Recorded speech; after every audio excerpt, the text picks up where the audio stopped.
Welcome to Global Morning. The death toll from flooding. Most time our politicians just bring in policies too, for sure.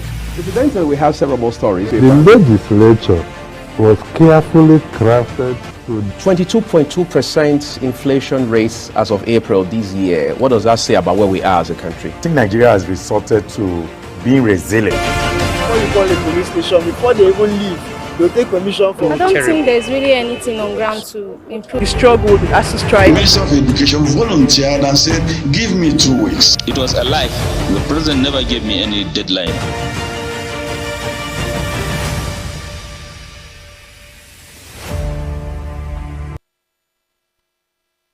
It's a beautiful morning and a special welcome to everyone. This is Monday, of course, the second day of December 2024. Like a joke, here we are. I think the season is right upon us. And this is Global Morning. That's time of the day when we bring you to speed with so much from this part of the world. My name is Ramsey Enoch Agbo, and of course, it will interest you to know that this is a ship that only one person cannot sail, like I always say.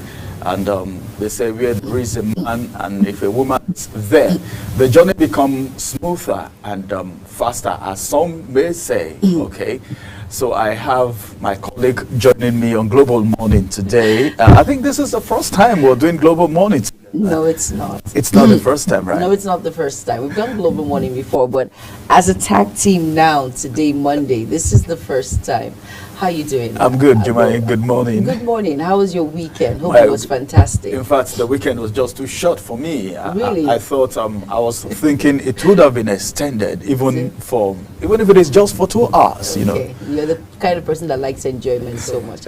All right, it's great to be here on the program Global Morning this beautiful Monday morning. I am Jumai Manson, and it's a beautiful day, like Ramsey has mentioned, but many are under the weather today. Of course, you know how the weather is. The Harmattan has really come, and if we're in America, I would have said this is winter, but it's not. This is our own winter Harmattan. So ensure that you get prep when it comes to using your face masks, getting the sweaters that you need, and all of that, right, Ramsey?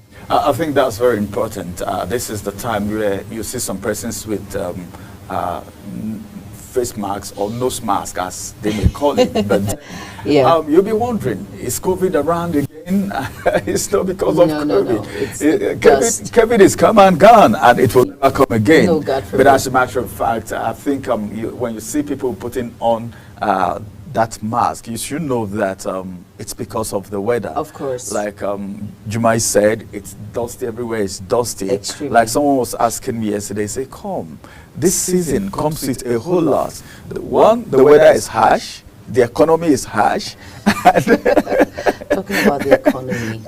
Talking about the economy. Of course, you know, this is the festive period, and of course, December. First of all, Happy New Month, by the way. Yeah. Happy New Month. It's the second day already. It's the second day already. Before you know it, we're counting down to the Christmas festivities and all of that. Yes, the economy is harsh. Of course, we have a high cost of living at the moment. So it's better, people that bulk buy, please do as much as you can to just try and buy what you can now, right? The essentials that you need. But hopefully, everything is going to be fine. With the latest on the refinery that has kickstarted in Port Harcourt, hopefully that everything is going to douse down, basically. Hopefully. Fingers crossed. If you talk about everything being all right, I think one of the first things that will come to people's mind is fare for this year.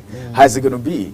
The refineries are actually working like we've been told. I think product is already been lifted according to what we were told. Then Dangote refinery is there. But the marketers are still complaining of certain things, and some persons were saying that could be some form of a mind game because they have the intention of hiking the price of fuel. But then I'm afraid if the price of fuel gets higher than what it is right now, it will be a whole lot of disaster. But as a matter of fact, a lot of people may not be traveling this Christmas like other Christmas that has happened in the past. Why? Because if you don't even have what to eat, how would you be talking about the fare? Because the fare, I think Lagos okay, what about people going to as far as Lagos, Kano, these places that are very far? Not even to talk about the east this time. The price is so high. So a lot of people may not want to travel this season, but what if necessity places it on you to travel? Like some persons, I wouldn't want to mention names, will be going for burial, you know. That's something you can't do without. So whether you like it or not, you just need to make the sacrifice. Yes, you do. But you know, let's talk about the refinery in Port Harcourt a bit. Of course, we know that once this particular refinery, which has already kickstarted, it's supposed to bring some kind of succor for us as Nigerians. It's for there to be this balance of the reduction of fuel hike and all of that. But God forbid, if it increases, why would we even have a refinery in the first place if it's not going to create that balance in which we need? When we know that when there is a low cost of fuel, of course, food will drop, transportation will actually drop, and then there will be a smooth run when it comes to the cost of livelihood.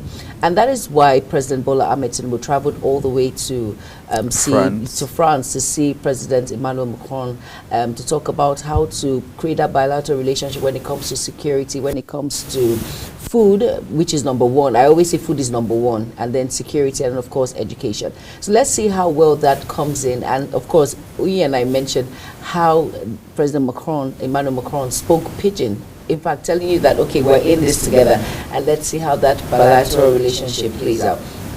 And at the same run, let's just be hopeful as Nigerians. I'm sure this administration is trying its best, but they need to try harder when it comes to food security, education. And I always ensure to include health. Health is very important. Most of our doctors are in quote and unquote Japa. Well, the Japa syndrome is something you can't take away. You cannot take away. As it is right now, one of the most important things that you can talk about right now is the economy of the nation. Like you were talking about the refineries just now. The refinery is not bringing out enough product yet because of what is happening. So I'm afraid it may not be able to meet up with the competition right now and the requirement. Well, a lot of people, the president have given an option. It's either you buy fuel at 1,000 naira or you convert your engine to CNG. You're compliant. But then a lot of questions being asked. What about the people in Port Harcourt, the people in Lagos, the people, Edo for instance, where we had an explosion. There are some people that don't even know the process, how this thing will be done. But someone actually testified, the person told me, he said, well, the CNG is more affordable, but then the maintenance is another thing. Then the rate of conversion, how much does it cost for you to convert to a CNG car? You know, these are some of the things we'll be looking at. But then, above all, we just need to know that when you are alive, there is enough hope for you.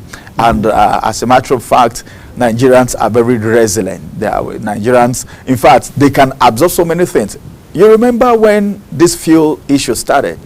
They cry, everyone shouting everywhere. But now Nigerians are getting used to it. We are used to it. The fare especially. 1,000 plus buying fuel per liter. Buying fuel, then the places that you were going for 300, 500 is now as high as 1,000 naira. Yes, it is. And Nigerians are getting used to it already. And they're talking about a very concerning issue, how there is scarcity of the naira note. Have you noticed? When you go to point of sale and they tell you for, yesterday, I will tell you for free, a lady, POS, that's the point of sale, gave me 30,000 naira for 1,000 naira. 30,000 for 1,000? Yes, 1,000. And I was shocked. Not even 600. It wasn't even, and I was like, really? Are you kidding me? Okay, what happened to the 600 or something? She was like, no, that she bought in a fueling station. She bought 100,000 naira for 2,000 naira. I think we're getting back. Remember what happened during the currency the period Emefiele came with the currency redesign. Exactly. The currency redesign put Nigerians in a very hot Dire spot. Stress. In fact, are you kidding me? We went through so much stress. Of course. But the question is, why is it that when December is coming, when Christmas is coming, you begin to hear a whole lot. And then so many things. I don't know, but then if Naira is scarce and you have to buy Naira to get Naira, in a country where Naira is being produced, is being printed, you know, it's something else. You know, it's now becoming scary that you have to use your money to buy money. Like I've told you a real life experience that I bought 30,000 at a point of sale for. But that's high, because it's supposed to be, I think they said 5,000 Naira is it 150 or so? It's 200. It's 200. Okay, that's 5,000 Naira is 600. That's the breakdown. Yes, exactly. 5,000 Naira, they'll tell you 5,000 Naira is it 100 or 200? Back then. But now as we speak, 5,000 Naira is 200 Naira. 10,000 Naira is 400 Naira. And they tell you that is how it is, because Naira is scarce. That when you go to the bank, the highest you can get from the automated machine is 10,000 Naira. That was what they will give. And then they will tell you, there's a bargain for it. They'll tell you, I cannot give you 30,000 Naira. Please make do with 5,000 Naira. Because that's when they make enough money. Because the smaller the amount you're getting, the more profits they make. Exactly. Because if they are given like 5,000, some people even collect as low as 2,000 Naira. I someone collected 1,000 Naira in front of me. You will pay 150. You will pay. He paid. Like he paid so 150. They make more money. But the question is stays, if you want to retrieve the old currency, okay, to print new ones. This is, I don't think the best way to do that is to make the currency scarce. If anyone gets to the banking sector, it shouldn't come out again. But transactions should be smooth and seamless. You know, with that we can get these things done. But when you're trying to put people under undue and unnecessary stress, additional to what people are facing right now, in fact, it becomes a problem, because people don't even have the money, and you are forcing them to pay to get the money, the little they have in the banking sector. Well, I think the banking sector is becoming something else. Looking at what Nigerians just went through, I saw a particular bank sending letter over the weekend apologizing to the people for what they've gone through, that they were trying to move from one software to the other and all of that. And you begin to think, what about people that have lost money, people that have lost, in fact, a lot have been lost. If you get, there is one bank that I went to, and everywhere was noisy. If you go to the customer service, everywhere was noisy. A lot of complaints. A lot. So people have lost money. How would they recover it? You know, I pray it doesn't get to the point where we were last year, when there was scarcity, where we couldn't get money. How some people slept in the banking hall. You saw that a woman actually stripped herself naked and said she's hungry. You know, all those scenarios that we saw, heartbreaking scenarios. We pray it doesn't get to that. But you know, it's like a norm now in Nigeria, when the festive period is approaching, the high cost of living. Now, I don't want to mention the product, like oil. If you're going to get 30 liters of that oil, you pay as much as 120,000 Naira. Something that you get for 40. Okay. So I'm talking about that's 120. If you go to the wholesale, that's the the highest. The highest of it. Yeah, the one that doesn't have too much cholesterol. Exactly, it's not adulterated and all that. You pay as much as 120,000 Naira for that. But if you go to the wholesale area where they sell wholesale, you can get for like 110, 100. This is what people actually bought at the rate of 35,000 as at 2 years back or a year ago. 35, 40, 47. Last year it was 47. So we see these sort of things, Ramsey. We see that there's always high cost of food price, which is on now as we speak. There's scarcity when it comes to money in circulation. And we pray it doesn't get to the point of fuel, because definitely we know that that's where it's going to get to, because we know this is the norm, this is how it plays out. But we pray that the government will surprise us and it will not get to that point, but we all know that it will get to that point. What am I trying to say? It's just unfortunate that this is where we find ourselves in this country, and this is what the economy, this is the pattern. It's a pattern, and we always follow that pattern. But Nigerians are very strong, hardcore individuals, and will definitely survive. We will survive. Getting to this level, I think Haven't seen what Nigerians have done. We can through survive in recent anything. time. We can survive it. Really? We survived it. But then that shouldn't make the authorities relax and feel like Nigerians are very Hardcore. resilient No, no, people, no. are hardcore, and that they should be maybe taken for granted or No, something. please Because don't. you remember there was a time they said the regulatory bodies were going around supermarkets that even a store was shut down because they were selling something at an, above the normal price. True. But then later on, we didn't hear anything again. So what happened? You know, what about all that?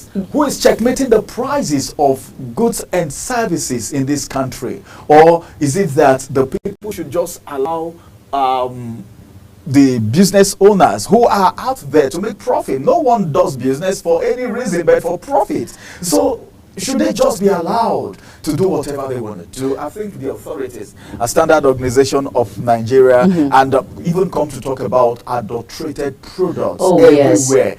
We're talking about the fact that things are expensive, but then the quality.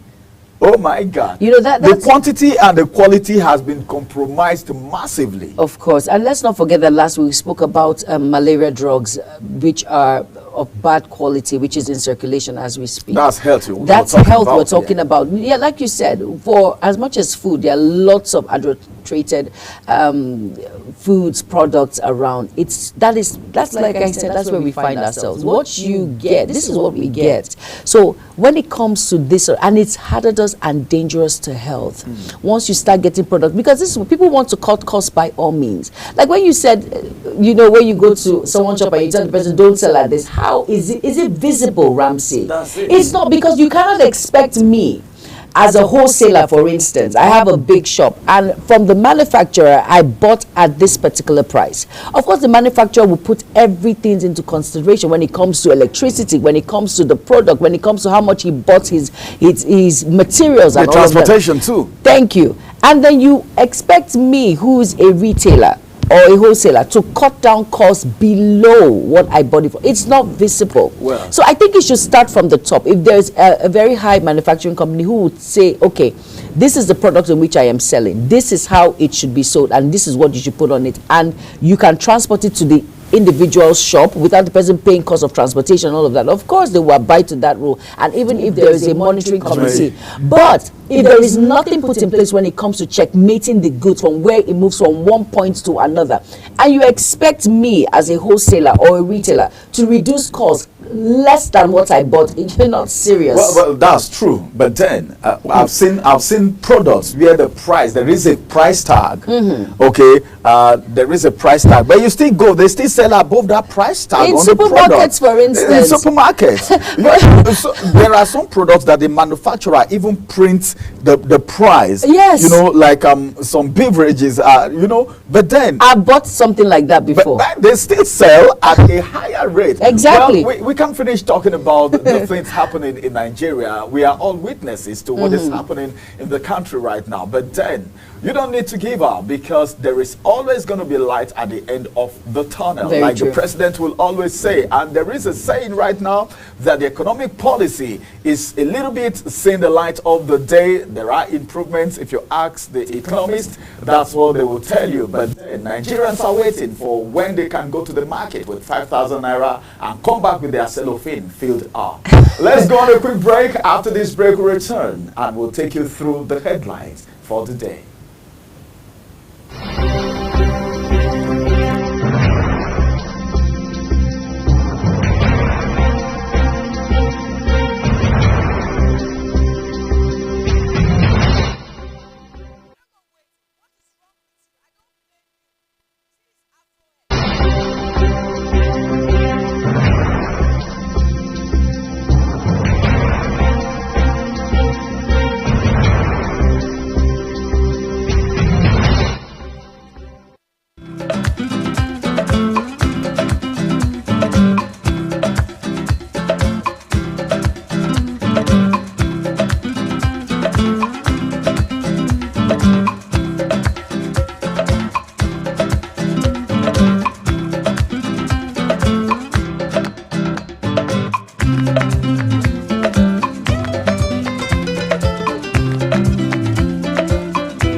welcome back, and it's Global Morning on Global Television, and it's a beautiful Monday morning. And today we're going to start with a newspaper review, and the first paper we'll be delving into is the Daily Trust.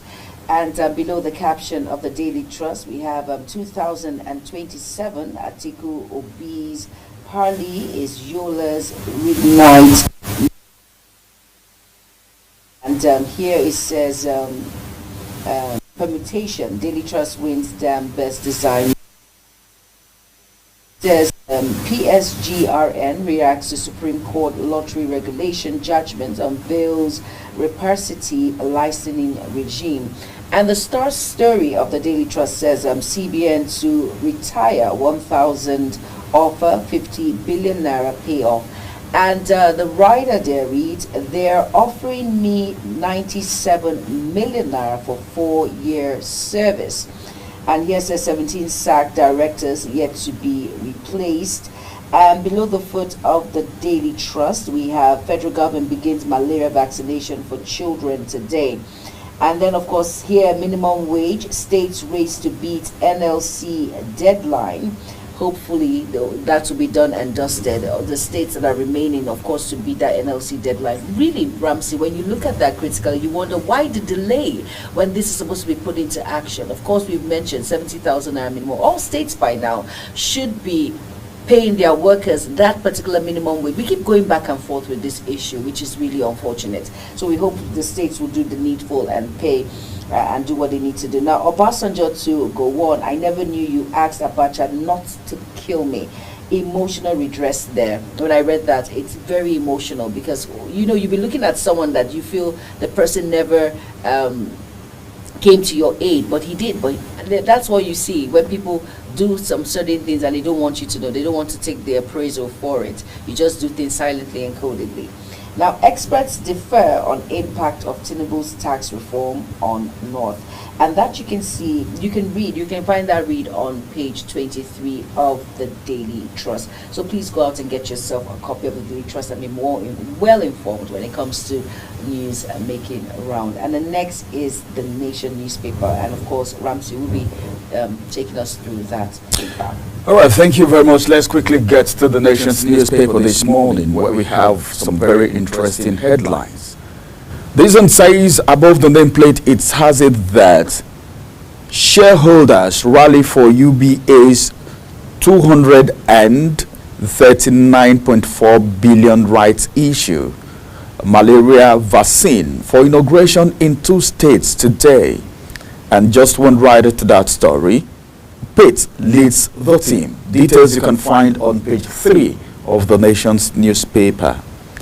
Then this one says there's directly below the nameplate, the Nation shines at Dames Award. Details you can find on page 3.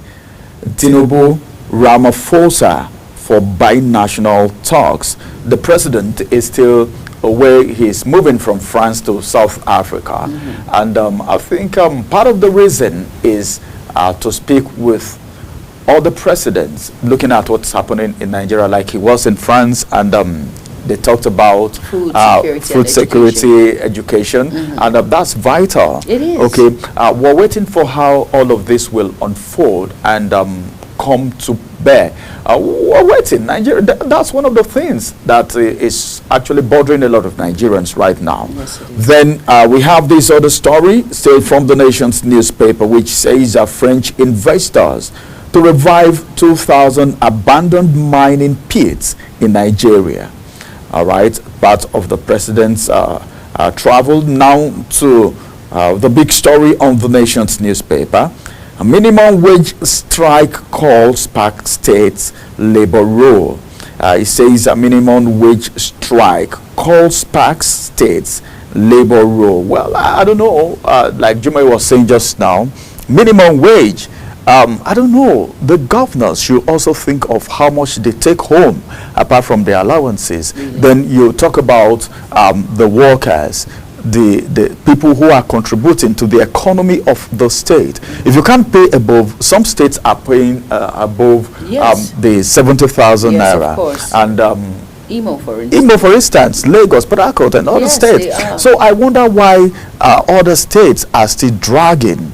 If there is anything that they should do right now to avert the strike action, is to make sure this money is being paid. Just to write us to that story, workers down tools in Kaduna, Ebonyi, Nasarawa, and FCT. The second rider says no strike in Oyo, Ekiti, Abia, Imo, and all that. And finally, right now from the Nation's newspaper, this is going to be the last story. Consumer rights violation, that's the kicker. FCCPC to engage bank, telco and airline. Details you can find on page 5 of the Nation's newspaper. Let's get to our next point of call. All right, the next point of call is the Guardian newspaper, and the star story on the Guardian reads, Labour begins nationwide strike, that you can find on page 6. It says, cities empty, promises by governors. And below that it says, Atiku Zulum lead northern opposition against tax bills ahead of NAS debate. And you can find that read on news page 6. I never knew Gowon saved me from Abacha, Obasanjo says. And you can find that very emotional read on page 3. So please go out and get yourself a copy of The Guardian. And here we have President Macron, we have President Bola Ahmed Tinubu, and of course you have some very great individuals here seated. And then of course 2027 Splinters ABC Group moves to register with INEC, and you can find that on page 3. Now it says Governor Mum as poly lecturers begin strike today. And then it says judiciary graft, abuse of power, diminish public confidence, AGF says. And you can find that read on page 6. And here's a picture of Aliko Dangote. And then here it reads, name contractors that disappeared with MDAs, 167 billion naira. Surap tells Tinubu. And of course, group demand regionalism, parliamentary system, new name for Nigeria. And you can find that on page 3 of the Guardian newspaper. Now, one story that caught my eye is Governor Mum as poly lecturers begin strike today. Like I always say that all of these tertiary institutions are very important when it comes to polytechnics, when it comes to universities, and of course when it comes to institutions that actually register children or individuals in. It's just unfortunate that we don't really hear much about the polytechnics. Is it that they don't really give them much consideration when it comes to the higher institution like the university? So I'm wondering why are governors quiet about it? They are practically engaging children also for those that cannot go to the university. Polytechnics are there, and that is why I think they need they want to be heard as much as possible. So I'm wondering why the governors are mum when it comes to issues. Well, I think there's something that bit my imagination during the TED Fund Research Fair and Exhibition. While we were going round the stands, I discovered that most of the technologies came from the polytechnics. Then when you talk about research, then you begin to look at the universities, but then it's not so good if the polytechnics and the monotechnics are not taken seriously. Exactly. Because every part of the educational sector should be taken very seriously. This is what happens in advanced countries. As the children are growing, right from time when they get to school, from the tender age, from the primary, as we call it here, from the nursery, as we call it here, to the primary, to the secondary school, they begin to monitor these children. They're engaged. They are engaged. They know the area of their expertise. Very and true. They focus on that and make sure these children grow, okay, and grow with this talent they have, these things that they can do, and that's when, this one go to the university, this one go to this school, this one, that's how it's been done. But in this part of the world, everyone is left to himself. Exactly. And look at the polytechnic, for instance, the kind of technology that comes from polytechnics, you will be shocked. How much more if they are empowered, if they are funded, if they have what it takes. For you to be good in whatever you do, you need to have rest of mind. Not that you're doing something, you're thinking about how you're going to pay your school fee, maybe how you're going to be able to pay for the next practical. Some people even don't partake in some practicals because they don't have money to pay to even get the equipment to be used for these practicals. And at the end of the day, we begin to complain of half-baked students, half-baked youths in the country.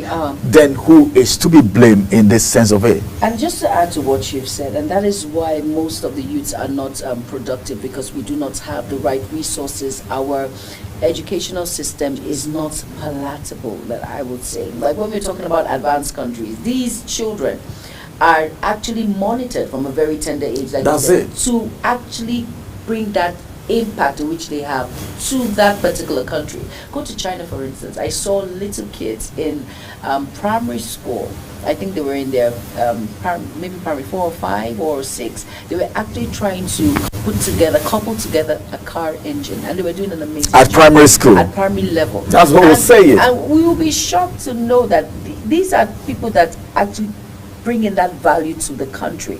Now, for Polytechnics, Monotechnics, I do not know why the governors will be mum about it. They should take it seriously like every other institution in Nigeria, because these particular institutions actually give value to the youth. And if we can actually put in more when it comes to our educational system, I think we'll go a long way in this country. We'll go a long way. And Juma, do you know that, as a matter of fact, someone said something some times back, and I was like, I laughed anyway, but later on I started thinking about it, and I felt this could be true. He says some of, these torchlights that we use, you see some torchlights, you see some little innovations, okay, that Nigerians run after. You see some torchlight, you see some bulb that you can power and it sustain energy for a while. And someone said these little things that Nigerians are running after are things that China students in maybe secondary school did as practicals. Yes. As practicals, and they saw that it was good, and they go there. Nigerians go there because they want to make money. They buy them and bring them here and sell, and people are running after it. And I was like, could this be true? It could be. Could it be true? The wall clock you're using in your house, that alarm, that torchlight, that phone, these things, That's why they're more advanced. That could be true. It could be a practical that one student did somewhere. But how much of that do we have? How much encouragement do students who do things like that have? I think much thanks to TED Fund for what they just did. Exactly. Because the exhibition, some were encouraged, but there are many more. When you hear like 4,000 applied, but we're able to take just 300. That's to tell you of how constrained we are. Yes, and just to add to what you've just said, Ramsey, I realized that growing up, we see in secondary school, there are some children that come out in schools to display some of this technology. And then the next thing you know, you never hear about them again. Have you noticed? Yeah, sure. Some people that invent or these innovations that we have, there's some really nice innovations back in the day, I'm trying to remember. And the next thing you know, you do not hear about the inventions anymore. No sponsors. No sponsors. But individuals from other foreign countries come in, pick these Nigerians abroad and make the best use of what they can with that innovation, and just to enhance their own country. It shows how lackadaisical we are as a nation. We do not look at these things as anything. We just feel it's just there. But other countries see it as worth and value. I think we have a really big role to play when it comes to inventions. That's the government and individuals. And for individuals who are inventors, please do not give up. Well, we're getting to that point where... But it's frustrating. Yes, it is. But at the same time, like with what TED Fund did, you can have that encouragement when it comes to knowing that, there are people that actually value what you have invented. We see you now. It's not before where the curtains were closed and we did not see you, but now you are seen. Yes. So there is hope. So just keep hope. I think that's the word. I think that word sees it all. Yes, there is hope. There is hope. So just keep doing it. Just keep stay at it. Keep doing it. Keep doing it. And remember that another edition may come up, and maybe other platforms could come up, and you might be the lucky one that will be picked. But then, these guys, the Japa syndrome you can't stop it if all of these things are not taken into consideration, because people want to stay where they are valued. Exactly. People want to stay where they can be appreciated, where the works of their hands, what they do is appreciated. So these guys will always want to get out of the country to places where they will be appreciated, and where their projects and innovations can be actually funded. Exactly. And of course, I just, my fingers are crossed when it comes to the governors being, please, they should not be mum when it comes to these polytechnics. They should take all tertiary institutions, monotechnics, like you said, polytechnics, they should take it very seriously. And let's just say, I will be following through with that story to see what it brings. I will pray it brings something really, really positive. And of course, Ramsey will be taking us through the Punch newspaper, which is next. Ramsey, please go ahead. All right, let's get through the Punch right now and see what we have on the Punch newspaper. You know, the stories are so punchy right here. And I'll begin with the major story, which is the headline. Tax reform is the kicker. Then the story says, the big story says, reps suspend debate indefinitely as North governors mounts pressure. So many things, so many reactions, matters arising from the tax reform. On Saturday, we talked extensively about what is entailed in this tax reform, the tax bill.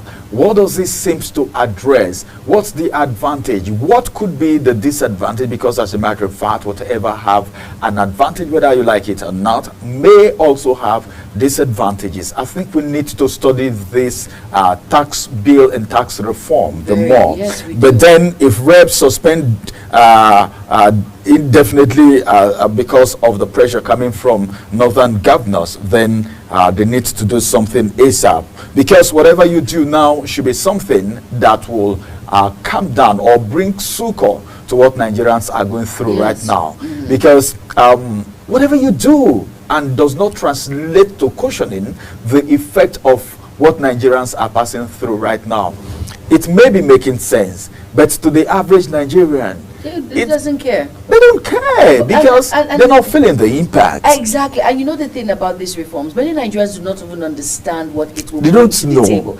As long as whatever reform, that's why I was telling someone that these reforms need to be broken down in the barest minimum for the average Nigerian to understand why this is important. Whatever you are imputing when it comes to reforms, you should make us understand. Like for someone who doesn't even know what you mean when you say reform, make us understand what it means. What benefit is it to me, a Nigeria? What benefit? What does it entail? So when you keep, well, although we hear that some of the reforms will not be applicable to the less privileged and all of that when it comes to taxes and all of that, but at the same time, these reforms that we are talking about, we keep going back and forth. What benefit is no, I think what it means is there should be town hall meetings all around. The National Orientation Agency should do so much to give the people orientation. Let them know, because a lot of panic right now. And when you say northern governors, okay, are mounting pressure, really? What does it mean? Because we've had a governor talked about the fact that this reform may not favor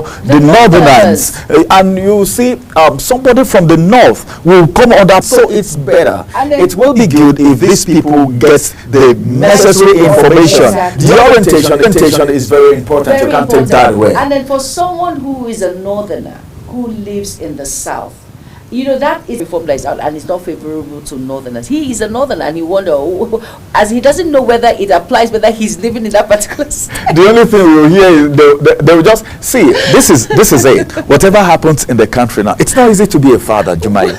It's not easy. You know what? Whatever happens now, everyone calls the president's name. Exactly. A committee was actually set up, and part of their review is what gave birth to this, you know. But then whatever happens right now, the only name that comes to people's mouth is President Bola Ahmed Tinubu. Exactly. That's what it is. And I feel tangible, you know, the impact, you know, it's not very difficult to achieve. And that's why we talk about, number one, if an assignment is given, supervision is very important. Very important. Then accountability, Transparency. Very These are the things that will make Nigerians believe so much in this administration. When it's being done, like we were told that, well, no matter how hot the water is, it's going to be waiting for that time, you know, Jumai. Yes. So let's just keep our fingers crossed and see what will happen. And then just to add to what you've just said, of course we know that this administration is trying as much to make that effort for President Bola Ahmed Tinubu now from France to South Africa, to create that balance. Easy. And you know, the thing about these reforms now, many Nigerians, especially the ones that we're all in this together, I always say, but hopefully by the grace of God everything is going to be fine. As long when we will feel the impact and understand what the reform bring to the table is when there is low cost of food, there is security, education. Right now, when talking about education, do you know how much it is for when it comes to fees now? Don't even go there because the schools will tell you the reason why there's increment of fees. I attended the PTA meeting is because when you talk about the you know, like I always tease you, it's under Band A. When it comes to electricity tariff, you know what it is, Band A, Band E, Band C. Does the band really work? That's the thing. Am I in Band A because I'm there, or is it am I under duress being there, or I actually determine where I want to be? That's aside now. When people actually understand what the reform is bringing is when there is security, education is in the barest minimum that even the smallest individual can actually afford that. There is, like I've mentioned, security, low cost of living, not high cost anymore. When we begin to feel that impact, that's when people will actually understand, okay, now this is what this reform is. But if we don't see that and you're talking about reforms. You know why I love Nigerians? Nigerians are not even asking for too much. Fingers crossed and see what all of these transforms will translate into. Exactly. As a matter of fact, still some headlines from the Punch newspaper. The writer to the story that we just talked about says 72 lawmakers, Zulum, Tamboa rejects bill. APC slump critics as Northern Group protests. Now to Port Harcourt refinery where the kicker says a PH refinery. Low-key operation begins. Marketers oppose 1,030 naira per litre. Okay, marketers oppose 1,030 naira per litre. The refinery in Port Harcourt, we're talking about it, where we're talking about it because the demand is higher than the supply right now. Yes, they are even saying that it is low-key operations that is on right now. So what we just want at this time is the federal government to speed up the process, okay? Because whether you like it or not, if Port Harcourt refinery is working, Warri refinery is working, Kaduna refinery is working, my God. See, feel the impact that the fuel makes translates into every other thing, including product and services. So by the time this area is being handled, I think we can say there is a beam of the light at the end of the tunnel. And just to add to what you've just said, Ramsey, for the fact that the Port Harcourt refinery is up and running, that's kudos to this particular administration, because that refinery has been closed down for a very long time. So, like you said, there is a beam of ray of light, just very little. We're saying now, come on, Jumai, it's like I am seeing one small light. It's like I'm seeing one light. So we're just waiting for when all of this will rejected single-term presidency. This one is coming from Olani Pekun. You know, Olani Pekun is speaking again after a very long time. Mother, 2 children killed as Sonny set family ablaze in Lagos State. That's on a sad note. That should be handled. Military retirees plan protests over unpaid entitlement. We keep hearing about this thing often and often so many times, but then whatever it is, I think it is one thing for you not to be in active service again, and it's another thing for your entitlement to be paid. I think what should be done under normal circumstances, that's why we said there is a particular year, there is a number of years, we'll say, okay, maybe 35, all right, okay, if you, after 35 years, this person is retiring.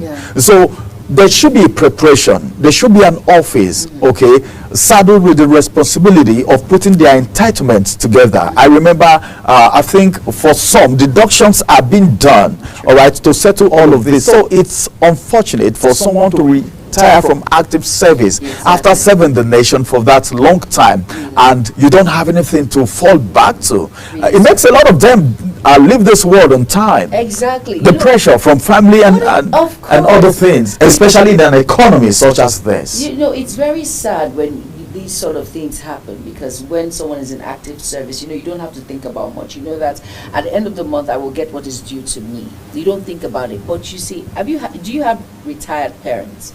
You know, the thought of not to, although for those that have already planned, those that have it easy, they travel and they don't have any stress. But for some, you know, that's dealing with the fact that they have to be home. They're not going to work anymore. So that is already depressing to them. For those that are workaholics, the fact that, okay, they have to retire, they are home, they have to deal with the things that they not necessarily do not deal with when they're at work. And then you hold that what is due to them at the end of the month. Is very annoying because they have bills to pay. Definitely, they have families to take care of. It's very frustrating, and like you said, it can actually lead to them, you know, frustration. You know, at their age, a lot of sicknesses happen. Are you kidding me? So it's very unfortunate that this is where we are in this country, but we hope the needful will be done. And of course, we're moving to the next paper, which is the Daily Times. And yes, our time. That's the last paper because of our time. Yes, go ahead. That's the last paper on the newspaper review, the Daily Times. So I'll just quickly do a run down of the paper. Now, above the nameplate, the Daily Times says, SEC assures investors of fund safety amidst fintech growth. And that's the story there above the nameplate of the Daily Times. And the Star story says, why Nigeria is underdeveloped. And that's Primate Udu Koba. And of course, the writer there says Nigeria instrumental in transforming our continent. And at the right corner of the paper, it says Tinubu Ramaphosa to co-chair 11 Binational Commission. And let us see what that actually brings to us as Nigerians. And below the foot of the Daily Times, it says rate of accidents on newly repaired third mainland bridge worries federal government. You see, this is one of the things we're talking about. The mainland, this is the bridge, the third mainland bridge was just reconstructed, will I say revamped, and now the rate of accidents happening on that bridge. So what is going on? Is it that it's not smooth? Is it that it is too smooth? Nigeria, we're not used to smooth roads, or what is going on? Carelessness, if you ask me. Carelessness, or hopefully it could be carelessness on the part of the drivers. You know how it happens in Lagos. Lagos is smooth. No, Nigerians are, some are used to it, but individual differences. Now, everyone will tell you that road should be smooth. Now it is smooth. We're having issues. Or are there bumps on it? We want to know. No, there should be bumps so that the speed limit could be regulated. Okay, yes. Yes. All right, now still on the Daily Times, we have Obasanjo tax Plateau residents on unity and love. And you can find that read on page 14 of the Daily Times. And now, still talking about this issue that we keep going back and forth with, tax reform bill.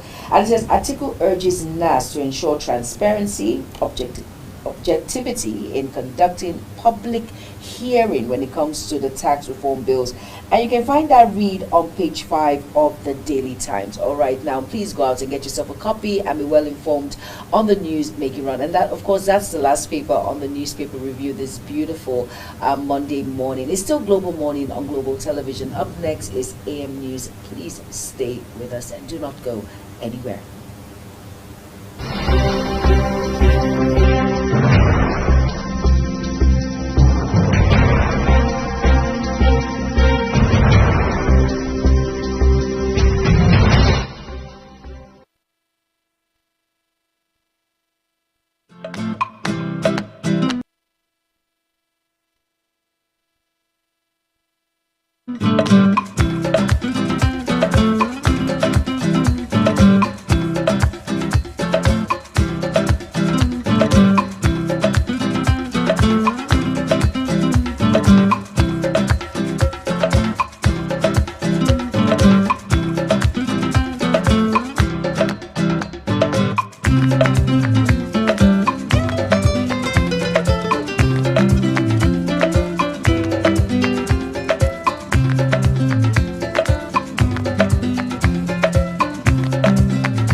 Hello and a warm welcome to all our viewers in Nigeria and around the world to AM News on Global Television, coming to you live from the nation's capital, Abuja. I am Amina Jibril. Now, a quick reminder that Global Television is on DSTV channel 365 and free to air on Nigecomsat. The National Association of Nigerian Students has advised President Bola Tinubu to seek help outside his administration and political party if he is overwhelmed by the current socio-economic challenges facing Nigeria. The clerk of the Senate of the association, Abdul Yakini Odunayo, who spoke in Abeokuta, Ogun State capital, said if the president has no solution to the country's economic hardship, particularly hunger, the administration should take the initiative to seek help from members of opposition parties. In another development, President Bola Tinubu has reiterated his administration's commitment to eliminating security threats and violent crimes in Nigeria. He also commended the armed forces for successfully hosting the second African Military Games in Abuja. Represented by Vice President Kashim Shettima, President Tinubu delivered the commendation during the closing ceremony of the competition at the Moshood Agbola Stadium in Abuja. He praised the military for showcasing the true essence of unity and which he transcends borders and strengthens the ties that unite the African continent as one family. The president noted that the event was more than a display of athletic prowess, describing it as a celebration of collaboration, excellence, and the military's collective determination to addressing shared challenges.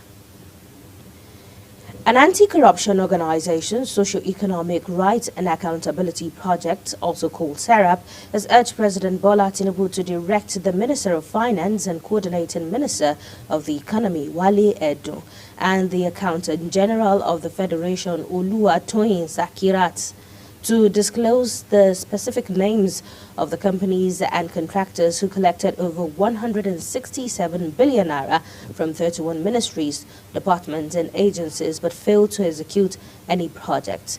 SERAP is also seeking the details of the projects for which the contractors collected 167 billion naira and the proposed locations, as well as the number of contractors involved and the amount collected by each contractor. These shocking revelations are documented in the recently released 2021 audited report by the Office of the Auditor General of the Federation. And former President Olusegun Obasanjo has responded to a revelation by former Head of State General Yakubu Gowon that Gowon intervened with the late General Sani Abacha to spare Obasanjo's life during his imprisonment. Obasanjo was among those detained by Abacha's regime over allegations of plotting a coup to overthrow the government. Speaking during the inaugural Plateau Interdenominational Unity Christmas Carols and Praise Festivals at the Ten Commandments Prayer Altar in Du, just south local government area over the weekend, Gowon disclosed that he had written to Abacha urging him to show clemency to Obasanjo. And the deputy spokesman of the House of Representatives, Philip Agbese, says President Bola Tinubu's proposed tax reform bills will take away the burden on poor Nigerians and small companies when signed into law. The four executive bills have since introduced pitched 36 state governors against the federal government, with the former calling for the withdrawal of the bills to create room for more consultation. Though some governors are said to be shifting their positions on the matter, the Borno State Governor, Professor Babagana Zulum, has however called on his northern colleagues to reject the bills, insisting that if implemented, they would damage the region's economy. Speaking with journalists in Abuja, Agbese called on Nigerians to rally around Tinubu's tax bills, adding that as lawmakers, the interests of the nation surpassed individual or sectional consideration. Meanwhile, former Vice President and 2023 presidential candidate of the People's Democratic Party, PDP, Atiku Abubakar, has called for transparency and fairness in the National Assembly's ongoing review of the tax reform bills. In a statement, Atiku expressed concerns over the uneven development across Nigeria's federating units, stressing the importance of a fiscal system that ensures justice and equity. Atiku urged the National Assembly to conduct a public hearing on the bills with objectivity and inclusiveness, emphasizing the importance of involving diverse stakeholders, including civil society organizations, traditional institutions, and economic experts. Still in the news, there are strong indications that the planned December 1 strike called by the Nigerian Labour Congress may suffer a setback following the declaration by some state chapters of the union that they will not be part of the proposed industrial action. President Bola Tinubu had in July approved a new minimum wage of 70,000 naira for Nigeria workers, including civil servants, and pledged to review the wage every 3 years. Many states agreed to pay above the 70,000 naira minimum wage, with Lagos and Rivers State offering the highest pay of 85,000 naira. However, 13 states and the Federal Capital Territory have yet to begin the implementation of the new minimum wage. In the meantime, the organized labor in Cross River State is set to embark on an indefinite strike over the non-implementation of the new minimum wage by the state government.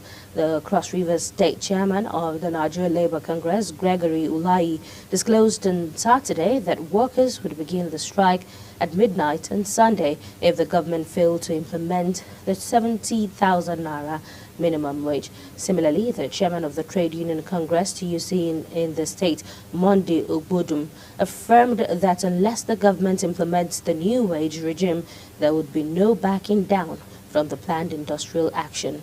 According to Obodum, negotiations with the state government are ongoing, but this will not deter the unions from proceeding with the strike if necessary. And in a related development, the Academic Staff Union of Universities, ASU, Sa'adu Zungur University Bauchi chapter, has declared indefinite strike to drive home its demands for better conditions of service from the university management. Addressing journalists shortly after an emergency congress held at the Yuli Bauchi campus of the university, ASU chairperson Sa'adu Zungur University Bauchi branch, Comrade Awal Nuhu, explained that the congress observed that it had exhausted all mechanisms and all attempts to get the authorities to attend to its demands were fruitless. The chairperson said that the Congress noted the lack of readiness and commitment of the university's administration and the government to attend to its demands in spite of several efforts put in. The Isoko Development Union Youth Wing Abuja branch has held its inaugural ceremony in Abuja with a call by the president of the union, Simon Enajedu, for youth to contribute their quota in developing the Isoko people, the Niger Delta, and nation through youth activism and commitment. Anthony Momodu was at the union's inauguration and now reports. The Isoko Development Union President Simon Enajedu emphasized the importance of Isoko people as one of the oil-producing community in the Niger Delta and their need for the youth to uphold the interests of its people and Nigerians. Their absence in the scene for some time have created a vacuum, and in the past we've seen many groups masquerading as a representative of the Isoko people. We are one of the highest oil producing nationality in Delta State. We can attract development to our place through youth activism. Where we, the elder, will not be able to penetrate, the youth are well endowed to go there. Where we, the elder, will hesitate, the youth has the zeal and the energy to also go there. They will be dealt with. And a matter of fact, Isoko has been shortchanged in different aspects of life. We don't have good roads, we don't have hospitals, we don't have electricity. And we are producing oil. As a matter of fact, we are pains. And for the deception of this democracy Nobody from Isoko has become the minister. No. Integrity matters. I have a t-shirt on it. I read integrity matters. When you say the truth, you'll be sidelined. You might be a lone ranger, but stand by it. It might take a long time, but the truth will prevail. The governor of the Isoko Development Union Youth Wing, Honorable Urude Batlomi, thanked the union's leadership for their inauguration, promising to work with all stakeholders, but also vowed to deal decisively. In another development, the camps of former Vice President Atiku Abubakar and the 2023 presidential flag bearer of the Labour Party, Peter Obi, have denied having discussions for a joint ticket ahead of the 2027 election. Social media platforms were awash with news that the duo may be seeking to work together again after photos of Atiku hosting Obi to a breakfast at his residence in Adamawa went viral. The development comes a few months after the deputy national spokesman of the PDP, Ibrahim Abdullahi, publicly announced on a live political program that the leading opposition figures in the country are discussing the possibility of a merger to salvage the country from total collapse. No fewer than 54 bodies have been recovered from the boat accident involving about 200 traders in Kogi State. The figure was disclosed by the head of operations covering Kogi State at the National Emergency Management Agency, Justin Owazuronye. And after 35 years in Brazil, a businessman based in the South American, Ezio Okoli Silva, has returned home with 700 grams of cocaine buried in his stomach. A discovery made following his arrest by operatives of the National Drug Law Enforcement Agency, NDLEA, at the Murtala Muhammad International Airport, Ikeja, Lagos.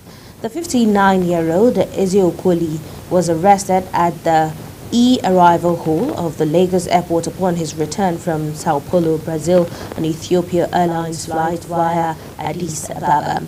A body scan result confirmed that the suspect had foreign objects concealed in his stomach. As a result, he was placed under excretion observation, during which he expelled 29 wraps of substances that tested positive for cocaine weighing 700 grams. Femi Babafemi, the director, media and advocacy of the agency, says the suspect claimed he operates an African store in Brazil where he sells provisions, shoes and clothes, stating that he bought the illicit consignment in Sao Paulo to resell in Nigeria with a view to raising substantial capital to boost his business. In a bid to diversify its economy and strengthen public-private partnership, the Imo State government has gone into partnership with Jampur Group, a multinational firm from the United Arab Emirates. The state governor, Hope Uzodinma, described the collaboration as a strategic move to boost agricultural productivity and create jobs. Under the agreement, the multinational company will manage and expand livestock production at Atarubu, focusing on high-grade livestock processing. A state-of-the-art fertilizer plant will be installed, capable of providing 400 metric tons per day in the same premises, while a tertiary factory will also be established to further boost agricultural output. The Tertiary Education Trust Fund, TETFund, has announced plans to launch a groundbreaking initiative, the Special Intervention in Medical Simulation and Innovation, as part of its 2025 intervention strategy. This innovative program aims to revolutionize medical education and training in Nigeria by providing state-of-the-art simulation facilities and promoting cutting-edge research in medical innovation. Chairman of TETFund's Board of Trustees, Aminu Bello Masari, said the move, which is part of the fund's commitment to supporting the government's effort to transform Nigeria's healthcare system, would, among other things, address patient safety and quality of care. You're watching AM News on Global Television, coming to you live from Nigeria's capital, Abuja. When the news returns, Central Bank of Nigeria is to launch a new website today. Details of this, as well as foreign and sports stories, coming right after this break. Please stay with us.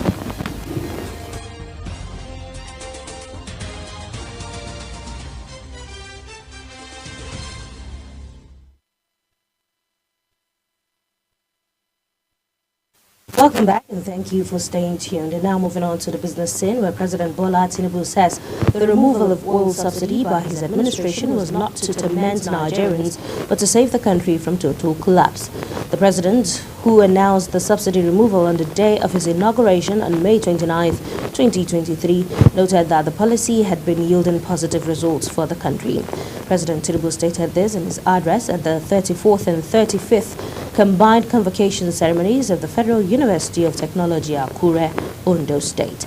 Represented by the Vice Chancellor of the University of Ilorin, Professor Wahab Igbewole, the president said his administration was not unaware of the suffering of the people, but expressed assurance that there would be light at the end of the tunnel. And President-elect Donald Trump has threatened to impose 100% tariff on the BRICS, an intergovernmental organization comprising 9 countries: Brazil, Russia, India, China, South Africa, Iran, Egypt, Ethiopia, and the United Arab Emirates, if they undermine the US dollar. The statement follows a BRICS summit held last month in Kazan, Russia, where the member countries discussed enhancing non-dollar transactions and strengthening local currencies. The BRICS group has grown significantly since its inception in 2009 and now includes nations such as Iran, Egypt, and the United Arab Emirates. Collectively, the coalition accounts for a substantial minority of the world's economic output. And the Managing Director and Chief Executive Officer of the Nigerian Deposit Insurance Corporation, NDIC, Bello Hassan, has called for the integration of artificial intelligence (AI) technologies to bolster fraud detection in financial institutions. Speaking at the Risks Management Roundtable organized by FITC, he emphasized the growing inadequacy of traditional fraud detection methods that rely on manual verification and human analysis. Hassan described AI technologies like machine learning, natural language processing, and anomaly detection as revolutionary tools capable of enhancing the efficiency and accuracy of fraud prevention efforts. The federal government, in collaboration with Stakeholder Democracy Network and supported by the Dutch Ministry of Foreign Affairs, is working to develop a methane tracker to enhance emission monitoring and regulation in the country's oil and gas sector. Methane is a potent greenhouse gas released during oil and gas production, processing, and transportation. It contributes to global warming, making it crucial to address its emissions in efforts to mitigate climate change. Adam Hill, the Executive Director of the Stakeholder Democracy Network, disclosed this at a recent workshop held in Abuja by the Stakeholder Democracy Network in partnership with Nigeria's central government. And the Central Bank of Nigeria, CBN, says it will launch a new website today, Monday, that has a variety of new content encompassing a broader spectrum of information regarding the bank's mandate. The acting director of corporate communications at the Apex Bank, Hakama Ali, says the new website is responsive to mobile devices, facilitating navigation across various web browsers and devices. She also announced that the front-end design and back-end technology are created in-house. All marketers have expressed diverse opinions on the recent demand by the Dangote Petroleum Refinery, which stated that dealers must make advance payments before they can begin off-taking products from the Lekki-based refinery. This demand was advanced to marketers during a high-level stakeholders meeting organized by the Nigerian National Petroleum Company Limited, Group Chief Executive Officer Mele Kyari, representatives of the Major Oil Marketers Association of Nigeria, and key stakeholders and the Nigerian Midstream and Downstream Petroleum Regulatory Authority recently in Abuja. Dangote reportedly insisted on an advance payment from marketers, unlike the traditional importation system where marketers settle payments upon products' arrival at depots. And now moving on to the foreign scene. Russia has carried out a series of airstrikes in Syria as rebels advanced after seizing Aleppo, according to the UK-based Syrian Observatory for Human Rights. The Syrian Observatory for Human Rights, 5 people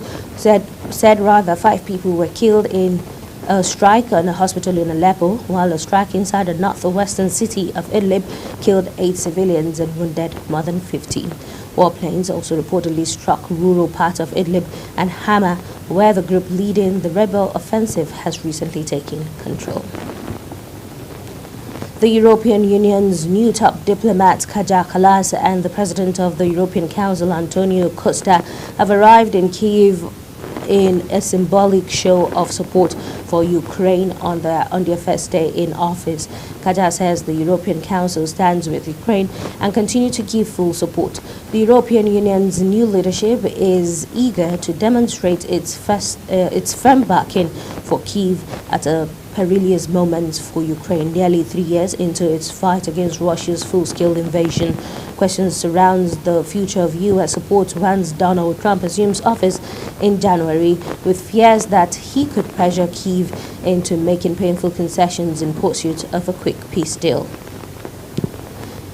And now moving on to the world of sports, Scott McTominay has made sure that Napoli will stay top of Serie A for at least another week, with the only goal in Sunday's 1-0 win at Torino, while challengers Lazio fell to a 3-1 defeat at Parma.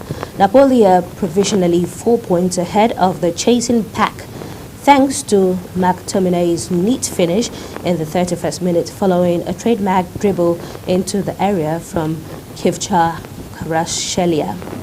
McTominay's winner was his third Serie A goal since signing for Napoli in the summer, and the Scotland midfielder is playing a key role in his new team's bid for a fourth Italian league title. And now that's it for AM News on Global Television, coming to you live from the nation's capital, Abuja. A quick reminder that Global Television is on DSTV channel 365 and on Star Times channel 276, and also on free-to-air on Hutchinsat. Kindly follow us across all social media platforms now showing on your screen using @Global Television NG. I am Amina Jibril. Thank you for watching and good morning.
And of course, all eyes are on some leaders, and if you are in the public space, every step that you make, so many matters will arise from it.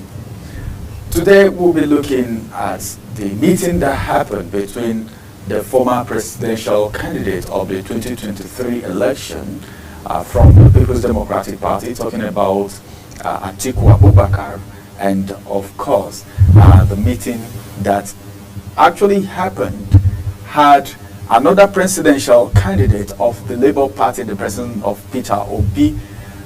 Both of them met, and that reunion has raised a lot of things.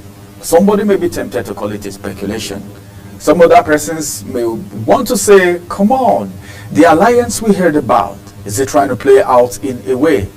But then there have been some disclaimers, so many things coming out, but as it is, Nigerians are keen, and so many matters arising from that issue. We'll have our guests join us as we do that discussion. Myself and Jumai are also here, and we'll be talking about it today. Politics and the policies that comes with it. Then the reunion of Peter Obi and Atiku will be forming the basis for our discussion this morning, and we have our guest joining us. Jumai, so many things come to mind, and of course people are saying so many things, but yes, on your own part, that meeting, does it have do you think there must or there is a significance to it? Of course, you know, this particular discussion has sparked a lot of debates, a lot of discussions, right, to individuals in our society, talking about Atiku Abubakar and of course Peter Obi coming together, like forming a merger when it comes to this particular issue at hand. But we're going to be asking questions. That's why Mr. Najib is here. He has actually joined us via Zoom. We'll be asking some questions on what policies, what this will actually bring to the table for their party and for us as Nigerians. What is this merger going to bring? What is it bringing to the table? What impact is it going to make? Let's try and understand, because when two parties are coming in together to fight an alliance, and these are big guns, yes they are, so let's just see what impact this will bring and the implications when it comes to the policies in the political sector. And we're being joined by Mr. Najib, and he's here. Mr. Najib, are you here? Yeah, I'm here. Good morning. Good morning. It's great to have you on the program, Global Morning. Thank you for being a part of the program. And of course, we're going to be talking about the reunion between Peter Obi and of course Atiku Abubakar. Now, thank you for joining us, like I mentioned. Now, what do you think prompted this reunion between Peter Obi and Atiku? What are the implications in all of this? Thank you for having me, and good morning, Nigeria. This meeting between His Excellency Peter Obi and Alhaji Atiku Abubakar is a momentary meeting that has culminated after very wide-ranging consultation by stakeholders. You remember, he just launched the National Opposition Movement, which we term the alternative. The rationale behind the alternative is to rally opposition leaders all across all opposition political parties and those within the APC who are dissatisfied with the performance of the administration to begin to deepen the conversation on the how that we can get a working coalition that will come all together and actually have a direction and also agree on a particular candidate that will represent the interests of the country and also have a formidable force to win election in 2027.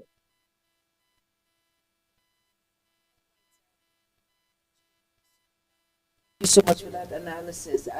I'm sure Ramsey has a question or two to ask you on what this reunion is all about and what it will bring to the table. Ramsey, please go ahead. Yes, thank you very much, Najib, for joining us on Global Morning today.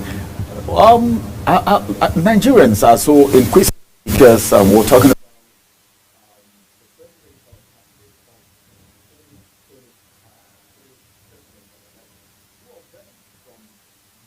parties, big opposition parties, as the case may be, and some persons have rumored it in the past that the only way AP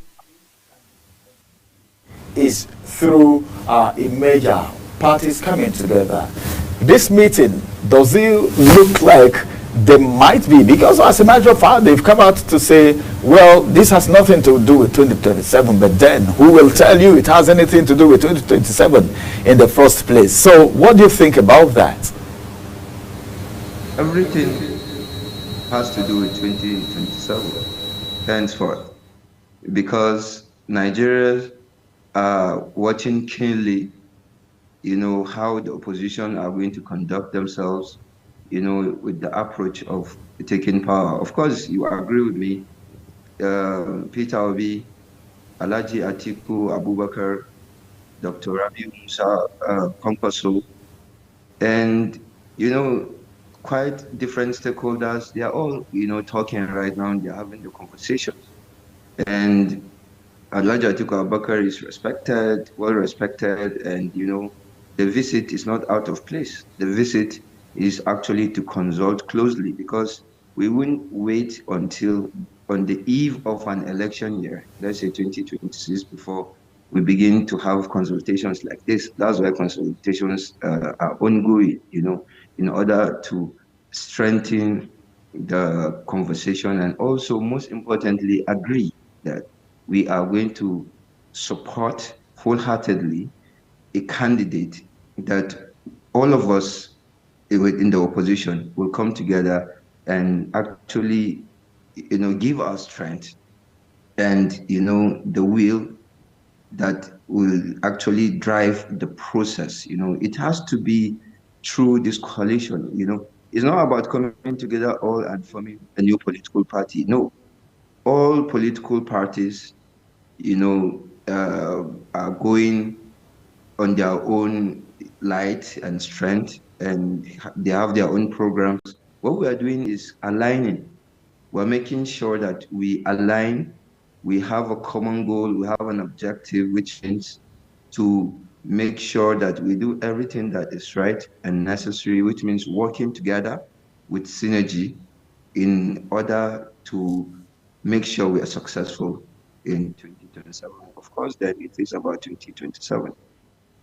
All right, and then I have a question to ask. Talking about, you mentioned Nigerians. Now, looking at this, how do you think the reunion will actually influence public perception and support when it comes to Peter Obi and, of course, Atiku Abubakar? Of course, the reunion sends a signal of confidence to Nigerians, because you saw in the 2023 general elections, His Excellency Asiwaju Bola Ahmed Tinubu didn't win with a landslide margin. It was a close call. It was a very close call. You can look at the votes. You can actually x-ray and see how much votes Atiku Abubakar got and how much votes Peter Obi got. That tells you that if these two Nigerians will come together and align, that tells you that it's a very, very formidable force that will actually be welcomed by a lot of Nigerians, of course. Talking about aligning together, now, what key policies or agenda do they aim to focus on together? The key policies that are becoming like public persona when it comes to individuals, what you aim onto. What do you think are the key policies they aim on to come on together, this collaboration, what it will bring? For me, I think the most important thing is the security and well-being of Nigerians. Sure. A lot of Nigerians in the last 8 years, have actually witnessed an increase in poverty rate, child mortality, standard of living has actually depreciated. We have an economy that is actually struggling. So, of course, this coming together, are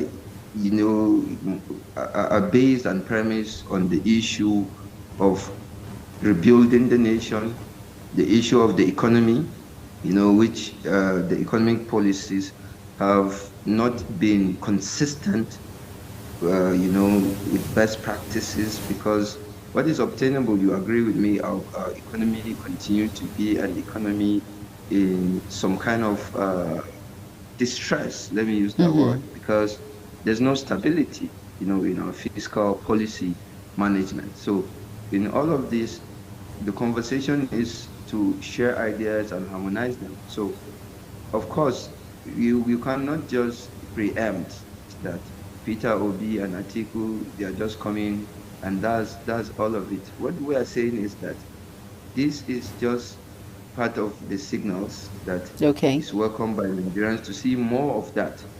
It's not the country is not about Atiku, the country is not about Peter Obi. True. The country is not about Goodluck Jonathan, the country is not about Konkoso, but these are formidable forces that if they agree to come together, which that is what we are pushing for, and I believe then definitely we can have a consensus, to push one of them to pair with someone that's formidable within them and, push to take over government in 2020. All right, Suleiman Baba, sorry, Ramsey, you want to ask a question? Please go ahead. When we're talking about the two of them, you said it's not all about the measure, but you talked about collaboration among the parties. One of the issues, if you could remember very well, in 2023, while there was no much collaboration, was because of status. And some persons felt, well, I cannot deputize this person. And that played out in 2023, or else would have seen maybe probably Kwankwaso, okay, and of course Obi, or maybe Atiku and Obi or Kwankwaso or something. But now, Nigerians are so curious. Peradventure, there is a collaboration or a merger. Don't you think there will be a problem of who to front as a presidential candidate in 2027? This problem is a problem we are already facing. Of course, because you can see that the opposition is fragmented. You agree with me? Because the opposition still, are not working as they should. So that is why I'm saying that if we are seeing these signals right now, it tells you that there is a good intent, that the politicians in the opposition are beginning to see the need to come together. And if they don't do that, then they are going to lose election. So you either choose to come together, build and work on having a coalition and having a very, very strong candidate that will contest and win election, or they can actually choose to ride as individuals. Individuals don't make a forest. Hello. All right, I want to ask a question. Go ahead. Let me just put Najib in the spot for it. So, Najib, you're a political analyst and, of course, political consultant, right? That's right. Hello, Najib. Are you there? I'm with you. All right, I think Mr. Najib, okay, you're here. I want to ask you, being a political analyst and, of course, a political consultant, I want to ask, predict to us, what do you think this particular reunion will bring in the cause of politics in Nigeria? This reunion, like I said, it deepens the conversation. It actually gave hope, a lot of hope, that we are seeing these signals, we are seeing them coming together. meeting each other. You can see more and more. You saw Dr. Rabiu Musa Kwankwaso just gave out the hand of his daughter in marriage recently. You saw prominent Nigerians all over there. So it's a process. So we should not take our eyes away from the ball. We should concentrate on the process. It is not yet uhuru until it is over. So what is happening right now is that we are happy with such reunion.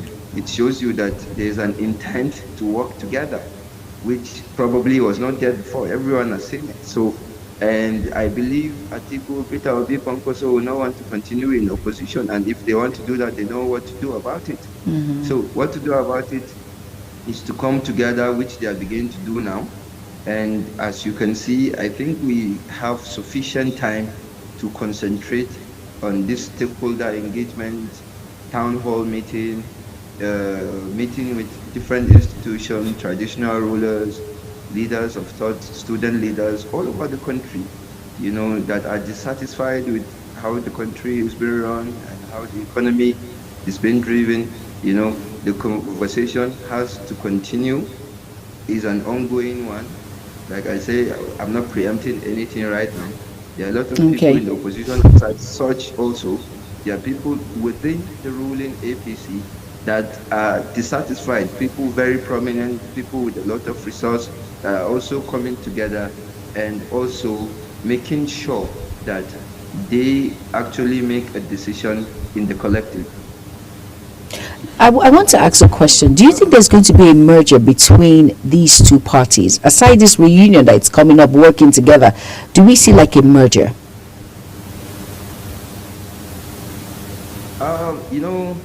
One day in politics is a very long time.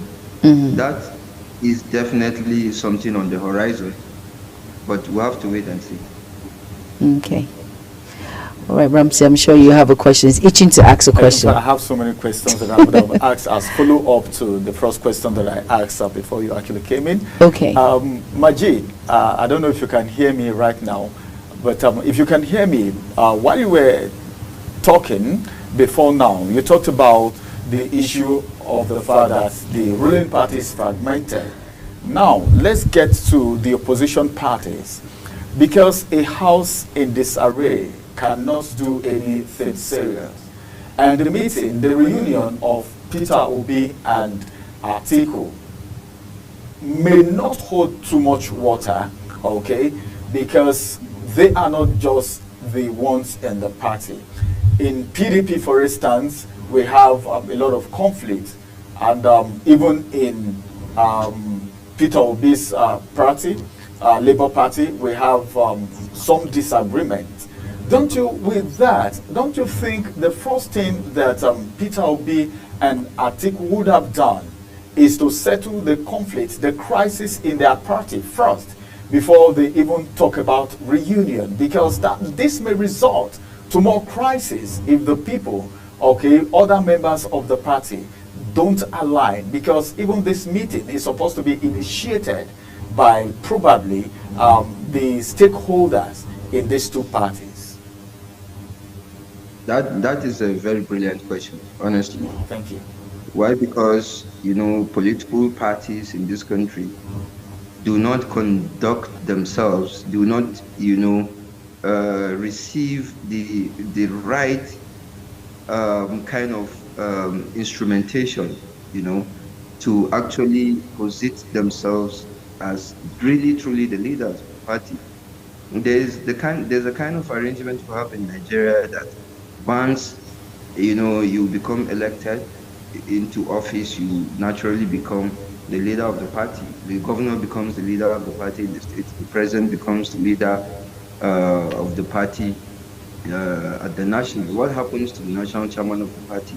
What happens also as well to the state chairman of the party? You could see that they are actually just there.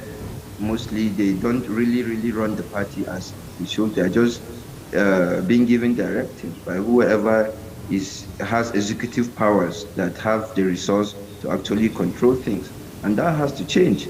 I remember during the 1979, the Second Republic, one of the cabinet members said that when they are having a cabinet meeting and the national chairman of the party calls, the president, late Alhaji Shehu Shagari, will excuse them, go and attend to the call of the national chairman, then he returns, and then the Federal Executive Council meeting continues. So the political party has become more or less an individualistic thing, you know, that one person controls a lot.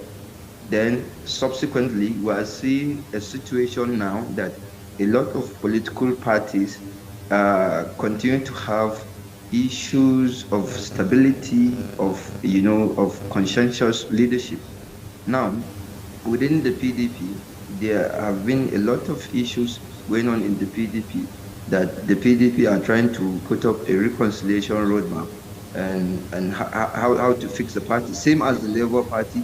The Labour Party has been engulfed in a series of very, very serious disagreement about the tussle for the leadership. The NNPP, we saw it arose for some time. The ruling party, APC, brought Ganduje through a process that I don't know how you can actually qualify that process, because it wasn't a convention that actually brought him. So he just follows the president around. He doesn't have much power to wield. So it's a problem of all political parties in the country, and we must address that, because it is the political party that provides the platform for candidates, that win elections. So if that process is not driven with inclusion, if it is not driven with, the synergy that requires all hands on deck, that's why a lot of times people feel they should change, and they actually change parties, quickly. The parties are not built on ideological basis or ideological foundations that attract Nigerians to say, okay, we are aligning with a political party because of its ideas, its objectives, and that objectives and ideas are sustainable. Most of these ideas and objectives of political parties in the country are one-off. They just come in an election cycle. When they make Oma, then you see another change. It continues to fluctuate. So until political parties have stability of ideology, that is the only time that political parties will earn the respect they deserve, and will have a more robust, a more, courageous and well-coordinated political process that drives, our elections and provide best candidates for us. All right. Thank you. You just said something very vital now when you were talking about cross-carpeting. Now, in Nigeria, one of the things that a lot of politicians do, like we're talking about this now, don't be surprised that someone from somewhere else will just emerge and will begin to have more political parties coming up, more candidates coming up. What can you say right now concerning the issue of the cross-carpeting of people who are not happy with a particular political party? Is that the best way to go? Because there's a lot of speculation, even in APC too, the ruling party. There are a lot of speculations. There are some persons, like you mentioned earlier, that are not satisfied with what is happening, and that you can take away. For every administration, there are people that may not align with what the party is doing. But the issue of cross-carpeting, is that the best way to go? That's absolutely not the best way to go. Look at the countries around the world that, we are a country that is a democracy. So, of course, if we are practicing democracy, look at what is obtainable around the world. Now, the United States have the Democratic and the Republican Party, and also they have, a single candidate position, an individual candidate, where you can contest on your own and run on a platform on your own. So, what we have here, lots of political parties that are not built, like I said earlier, on ideological basis. They don't have ideological foundation. That's why we continue to have these problems of cross-carpeting. If political parties have been built on ideologies that are sustainable in the long term, that are consistent with the best practices enshrined in the political party's constitution, then that must be upheld. But when you have a process itself where the chairman of the political party itself do not emerge through a credible and measured process, then we continue to have these problems. That's why people win elections on a political party's platform. The next thing, they have cross-carpeted into another political party. That is not helping us. That is not helping our democracy.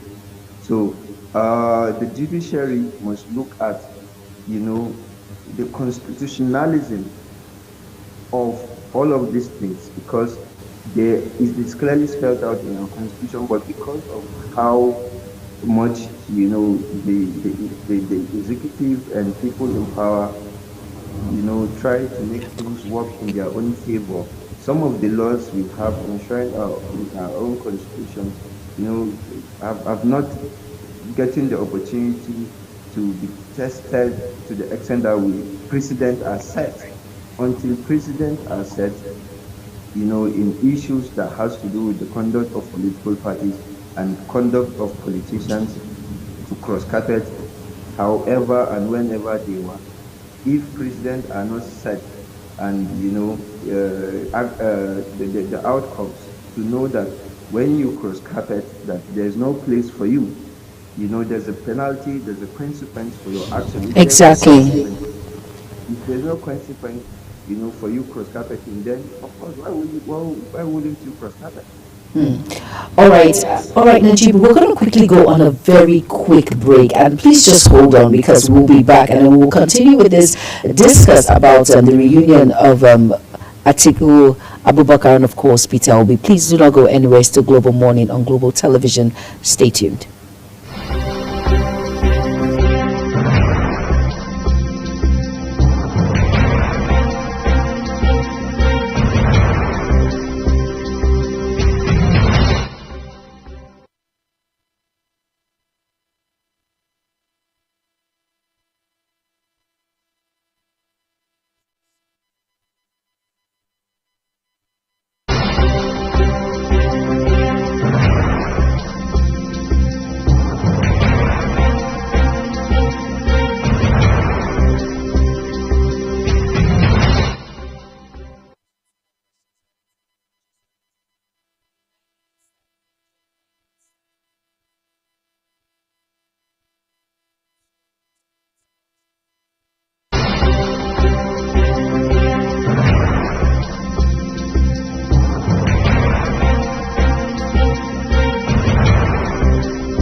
Right, you're welcome back to the program, and of course this is the first discuss of the day on Global Morning, talking about the reunion of Atiku Abubakar and of course Peter Obi, and we've been throwing more light when it comes to this particular issue. A lot of people will say, what is going on? Opposition parties will be wondering, and of course I'm going to still ask Najib a lot of questions that I need to ask when it comes to this reunion and what it will bring to the political sector and of course to Nigerians. What are the benefits surrounding it and all of that? Still looking at it very critically. Something that it has never, this is the first of its kind, I would say. Two parties coming in together, different parties coming together. Is it like there's going to be a merger when it comes to the Labour Party and of course the People's Democratic Party? We really need to know and understand what this merger has come to bring, if it has come to stay, and the objectives in which it will bring to the political sector as a whole. This is really new, Ramsey, looking at it very critically. We're just wondering a lot of things that it's bringing to the table.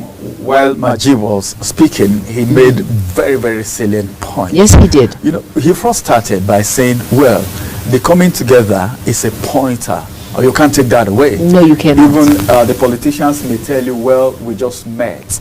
But then you can't take it away because it's a pointer to 2027. But then some people may be asking questions. If these people are coming together, who are they going to front? Is Atiku coming again? Remember, Atiku has been there for how many times? Yes, he has. All right.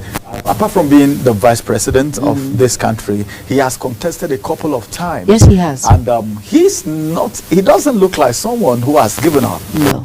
So as it is right now, Nigerians are so clueless. Okay, who will they front? The kind of popularity that Peter Obi gained in 2023, can we still have a repeat of that? Because a lot of things happened and Nigerians are saying, well, some persons will even tell you to your face, we are disappointed. You know, and this is politics. Politics in Nigeria is different from how it is. Democracy in Nigeria is different from how it is. Some persons will tell you, well, there was a slogan, go to court if you're not satisfied. And some persons will tell you, well, because this is an opposition party, whatever you do, you cannot win the case up there. These are different beliefs. These are different school of thoughts. Then he went forward to talk about the fact that Kwankwaso, because there is no way you can mention these two without mentioning Kwankwaso. I think that's going to form part of the question that I will have to ask Amajid when he comes on board. But then, Peter Obi and Atiku Abubakar, you remember what happened in 2023. Nigerians were saying, what do you think would have happened? Looking at the fact that APC, all right, is a sitting government, what would have happened if Peter Obi, the votes, the same thing Majid was saying, the vote that Peter Obi had and what Atiku had, if it was put together, don't you think it would have been a good run, okay, for APC, giving APC a good run for their money? Very true, very true. But then, if you look at politics, status conferrer has a lot of role to play. Very true. I was there before he was even born. What are you talking about? What do you want to tell me? What do you want to tell me? But in politics, these things sometimes don't play out. And that's why a lot of people said it is a game. And if you don't know how to play your card very well, in fact, you have yourself to blame. Yes. Then let's talk about the issue of cross-carpeting in Nigeria. That was the last thing he talked about before we went on break. Cross-carpeting, I don't know how some persons think. Some persons will say, well, it's within the constitution, the party constitution. It's a norm. Okay, it's enshrined in the constitution, the party's constitution, that you can cross-carpet. Yes, you can. Okay, you can move from one party to the other. That's yes, you can. Cross-carpeting. Sure. If you are dissatisfied with certain things going on in the party, and if you look at it very well, most of the people we have in government today are people that has cross-carpeted at one point or the other. Very true. Governors, House of Rep members, senators, and a whole lot of them. Very true. But then, who will repair the party if something is going wrong in a particular party and you're leaving, forgetting about the party? And you begin to talk about the crisis in the various parties that is making people to cross-carpet. There is a speculation, I won't say it now, that PDP, what is happening in PDP may worsen before 2027.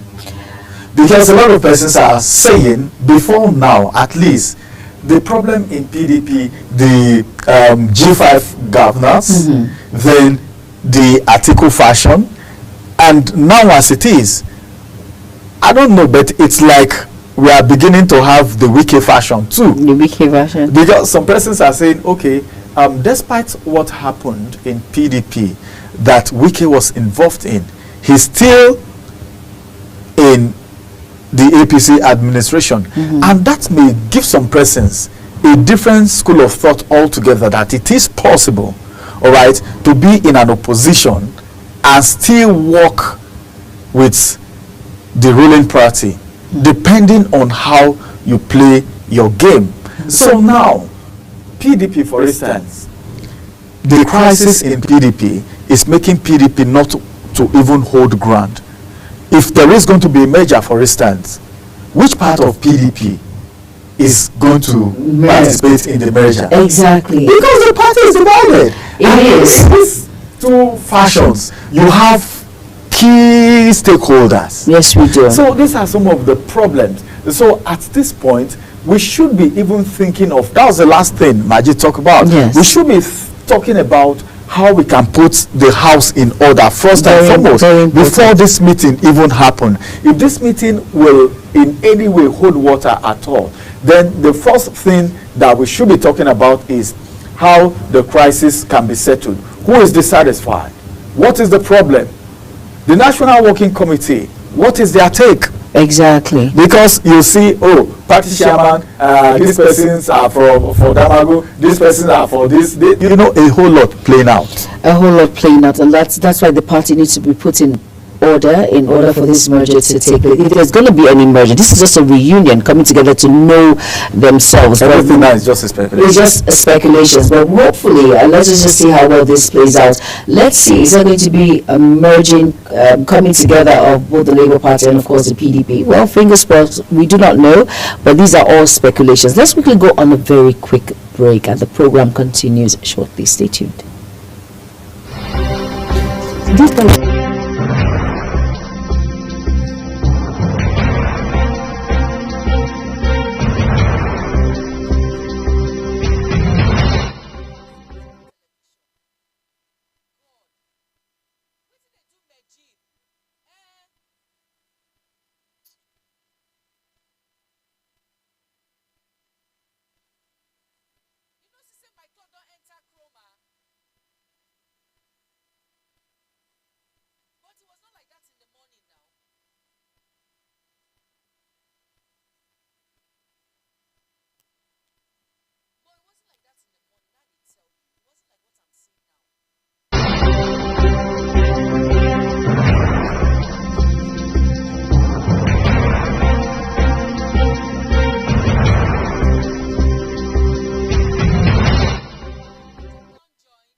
Your guess is as good as ours concerning the reunion, the meeting. We are calling it a reunion. Nigerians are calling it a reunion because that meeting of sorts, you don't need any prophet to tell you that it is some form of reunion after the exchange of words from our supporters. You know, when politics is happening in Nigeria, the supporters, they make the wave even more than the people who are contesting. And someone said something that in politics there is no permanent enemy. But then the people who are supporting these candidates are the ones that I don't know what to call it, the ones that make this trouble within themselves. Peter Obi has actually met with Atiku Abubakar. As a matter of fact, some persons will be saying, yes, this is important because Atiku Abubakar is someone that has been in politics for a very long time.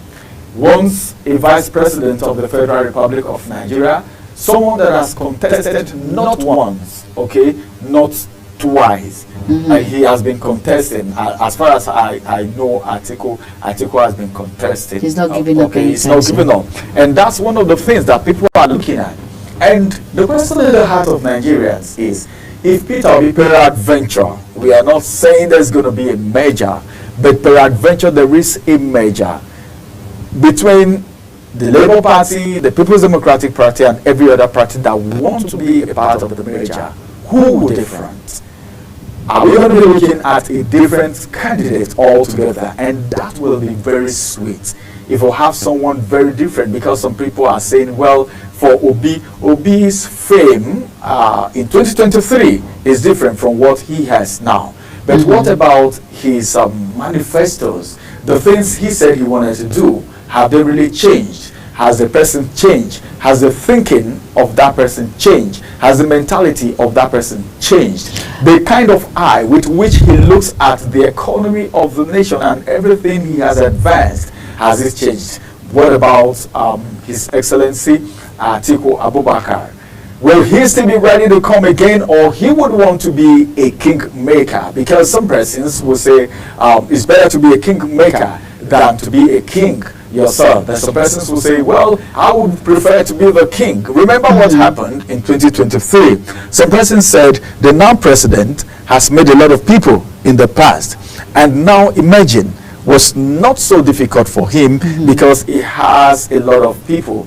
He had a lot of people supporting him. Definitely. All right, in 2023. Now, most of the campaigns, most of the things that were done by people he has put in position. These are speculations. These are what people alleged. Okay, but then if you look at it critically, you will know that His Excellency, the President of the Federal Republic of Nigeria, is someone that has been making kings, okay, in the past before he came and said, now it's my turn at least to be a king myself, even though he was once the governor of Lagos State. And a lot of people look at what he has done, what he did. He transformed Lagos State. Yes, he and did. some persons will tell you Lagos State is different, not Nigeria. Yes, Nigeria is a country, and Lagos State is a state. Of course. Putting all this together and looking at the reunion between Peter Obi and of course Atiku Abubakar, even though there are crises in both parties. Remember the faction in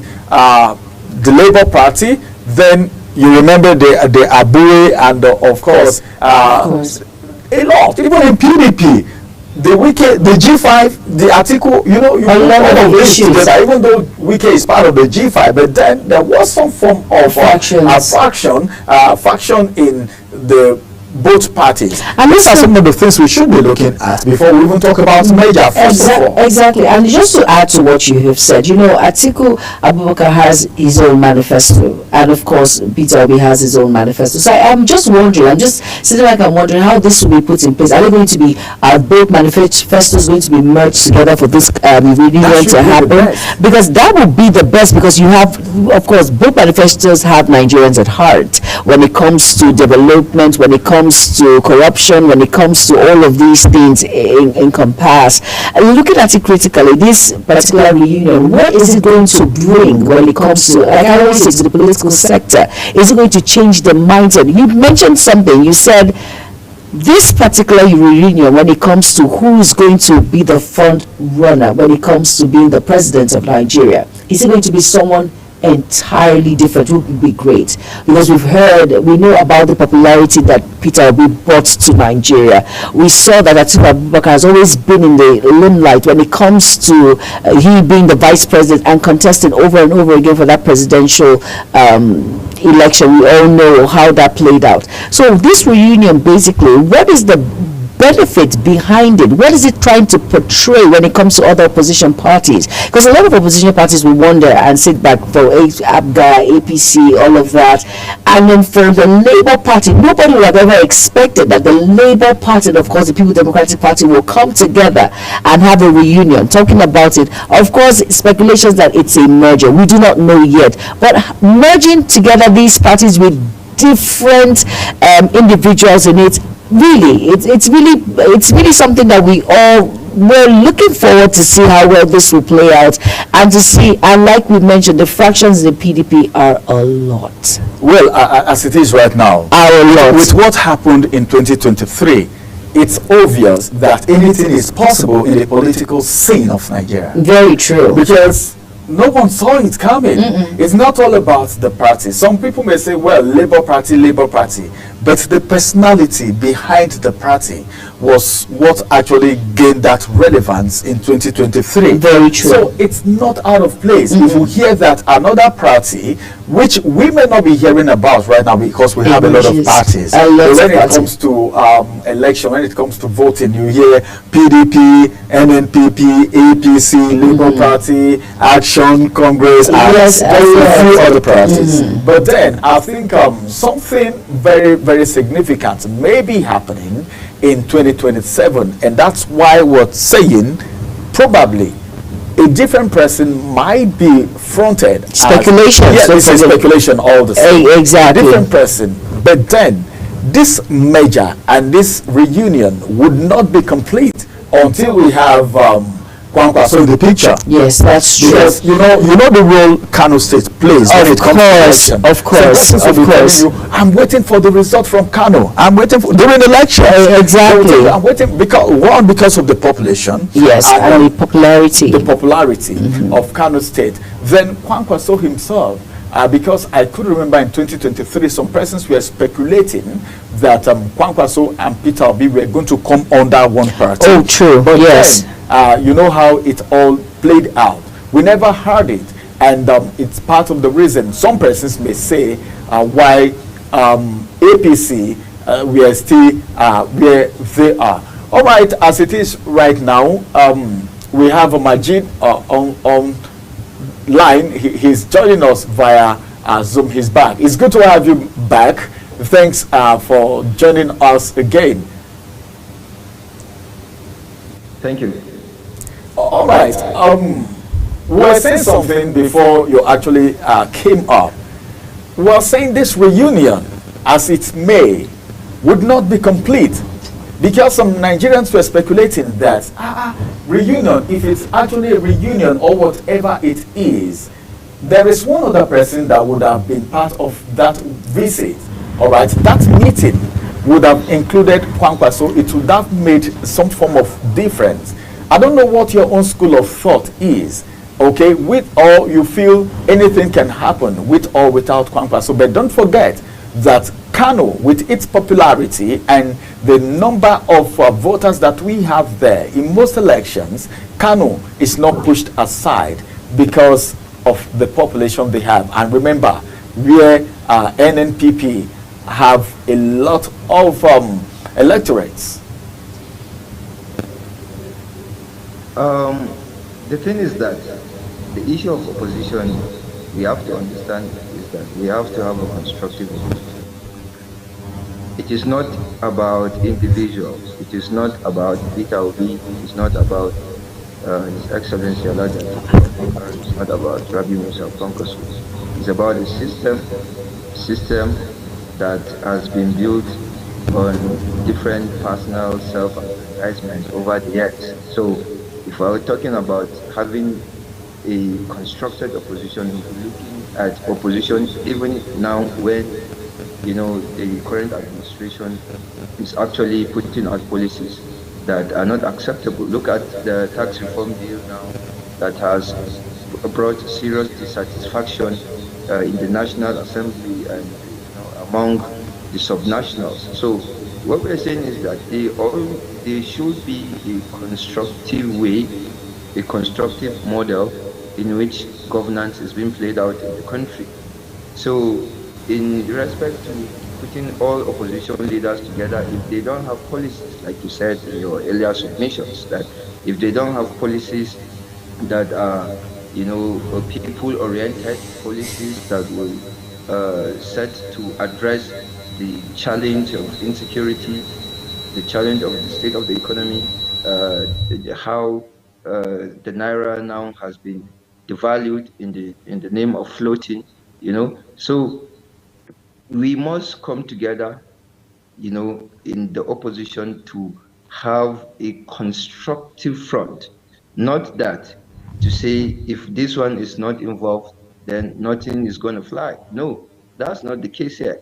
The case is to rally everyone around, to deepen the conversation on where to go. And it is not about having you continue using the word merger. We're not looking at a merger per se that will birth into a political party. What we are looking at is to bring all of these stakeholders together and agree. No, Suleiman, the merger was just a speculation. We said from the reunion it could lead to that. We're not really saying merger per se. It's just a speculation. Nigerians That's are right. Exactly. Exactly. I just wanted to correct that. Nigerians must speculate that. Why? Because in 2019, Atiku Abubakar ran with Peter Obi. So if they didn't run in 2023, they went their separate ways and they're trying to come back together. That tells you that it's possible, it's achievable. And look at their performance, both of them. If you look at their performance in 2023, it tells you that them coming together, it signifies a lot and it's a threat for the ruling party. They know that, if these people can come together and agree to run, then definitely, but it's not just about them. Like you mentioned, Kwankwaso is there.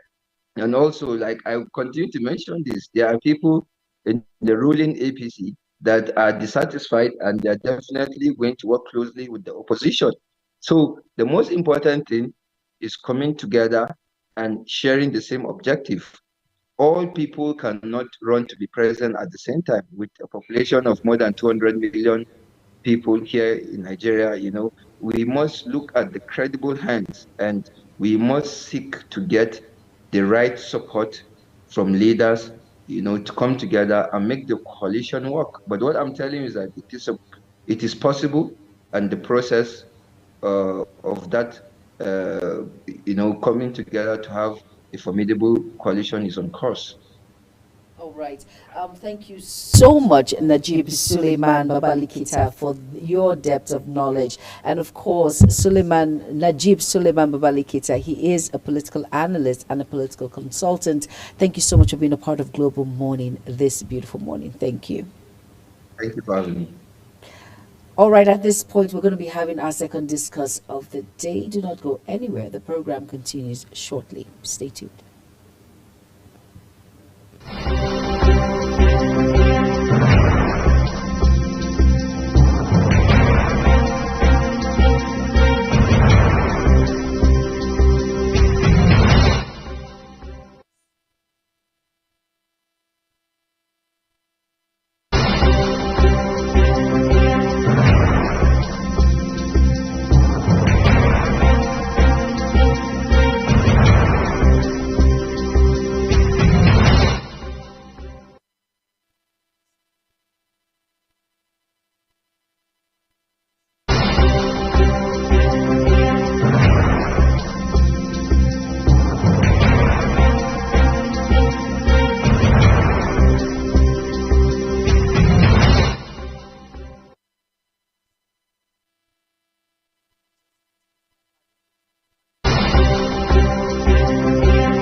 discussion on Global Morning on this beautiful Monday. As a matter of fact, we have this discussion and it's about the local government autonomy. The implementation has mounted some concern from individuals, civil society organizations, and of course, the judiciary, lawyers especially, are concerned about the fact that this has not been implemented in earnest after the ruling from the court. And they are saying the governor and the federal government is doing something that is suspicious somehow. I have my guest joining me today as we discuss this together. He is Barrister Giwa Victor. He's a legal practitioner and a public affairs analyst. It's good to have you in the studio this morning. Thanks so much for having me. Well, we're talking about the local government autonomy. We all know the joy. Everyone was very happy from the local government, and of course, a lot of people say, hey, now the issue of caretaker chairman will become a thing of the past. More so that there was an order that any state that has caretaker chairman will not get this allocation, and there was this rush. Benue State, Edo State, everyone running to conduct their local government elections. But up till now, we've not had anything significant happening. Is it that the ruling from the court is being undermined, or what could be responsible for the non-implementation, full implementation as the case may be? All right, thank you very much. I think before I answer that, if I respond to your question, we need to put some things in perspective. Firstly, the Attorney General of the Federation went to court, taking all the Attorney Generals of the 36 states plus the FCT, up to 36 states, to court, and on the basis that there is a need for there to push the fact that there is a need for there to be financial autonomy for the local government. Of course, I have a reservation about the position of the Supreme Court in that matter, but Supreme Court decision is what it is right now. And because when the decision was given by the Supreme Court, I was in 2 or 3 TV stations and in a lot of radio stations, and they were trying to get my position. And I said, well, Section 7 of the Constitution is very clear. And it is clear to the extent that it is the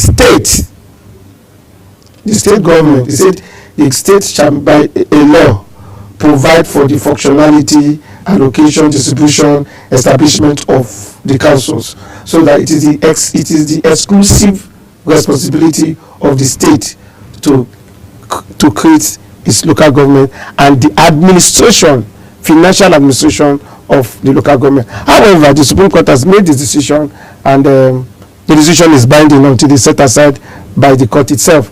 Now, when that decision was made, it now gives the push and the direction and the order for the federal government to now send local government allocation directly to the local government through the state. Now, the essence was that any local government that is not administered, it is only Section 7 in the local government, in respect to local government, that they say there shall be a democratic elected government in the local council. It is only Section 6 that made express provision of the word democratic. So what it therefore means is that the local government council, being the closest to the people, needs to be administered by elected persons, by the people. Now, so what the Supreme Court did, and the federal government, they were like, okay, let us give power to the local government. Let us ensure that the money for the local government goes straight to the local government as it was supposed to be, unlike what it was when it was the state under the state joint local government account. That was the state that determines is the local government chairman come hand in glove to the council, to the governors, to say, please, where's our local government allocation? And the governors will determine what the local council gets. So now what the Attorney General and the Supreme Court did is that no, the local government, you get your money directly, you administer the local government as you think fit, based on the hearings of the people, and of course subject to the ratification and the administration of the councillors, because they still have their own legislative house in the local government council. Now, whether the governors are abusing or disobeying that order is what I cannot lay my hands on, because no local government, no chairman of any state has come up to say that its allocation, the judgment was given in I think it was given in October. This is December. I am not aware, subject to be correct, I'm bound to be corrected, of any local government council who has come up to say we have not received allocation as ordered by the Supreme Court. As a matter of fact, it is even a state like Rivers State that is battling with the fact that you need to have a local government council. You need to ensure that the local government is not the caretaker, such that FUBAGA quickly conducted local government election to the local government. And like you rightly mentioned, it happens in Imo State, in Oyo State, Kano, Katsina, in Adamawa. The governors were conducting elections because the effect of the judgment was that if you don't have a democratic elected local government council, you are not entitled to the federal allocation. And so a lot of them raised into conducting elections. So for now, in direct answer to your question, I am not aware of any local government, any council who is complaining that his governor, it cannot be in the hands of the governor, because if it is federal allocation, it comes directly from the federation account. Following the Supreme Court. So if there's anybody that is disobeying the order of the Supreme Court, it couldn't have been the governor. It should be the federal government. The federal government. But the governors, you know how these things play out. You know how these things work in Nigeria. The federal government and the governor, hardly you separate the two, even though we know who they are and we know what their functions are. But these guys are, these governors are still key stakeholders. But then let me take you to the dailies of yesterday, leadership to be specific. Yesterday, Sunday Leadership has it. In fact, it was a big caption on leadership yesterday that there is a concern mounting over the non-execution of the Supreme Court ruling. And a rider to that story, let me just take it from there. A rider to that story says workers, CSOs, that is civil society organizations, and lawyers accuses federal government, governors of undermining judiciary.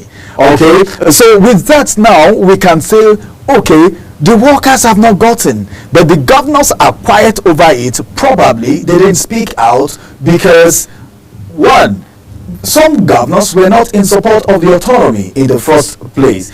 So as it is right now, do you see this having any effect? Because at least you've been cleared that since this complaint is coming from the workers who are at the local government council and the civil society organizations and even lawyers who one can even say are monitoring the implementation of the court judgment, I think we should have a little eye-opener to the fact that maybe this has not been implemented fully. But do you think these have a way of destroying or having effect on the democracy that we say we practice in Nigeria? Yeah, firstly, you see, I don't want to be good. I don't want to be too critical. I've always believed that Nigeria is very, the way Nigeria is run. A friend of mine said Nigeria is on the promo. That the federal government took the various states to court. They got the judgment from the Supreme Court. What is natural is that they stick to the implementation to the office of the Attorney General. Like you said, the governors are quiet.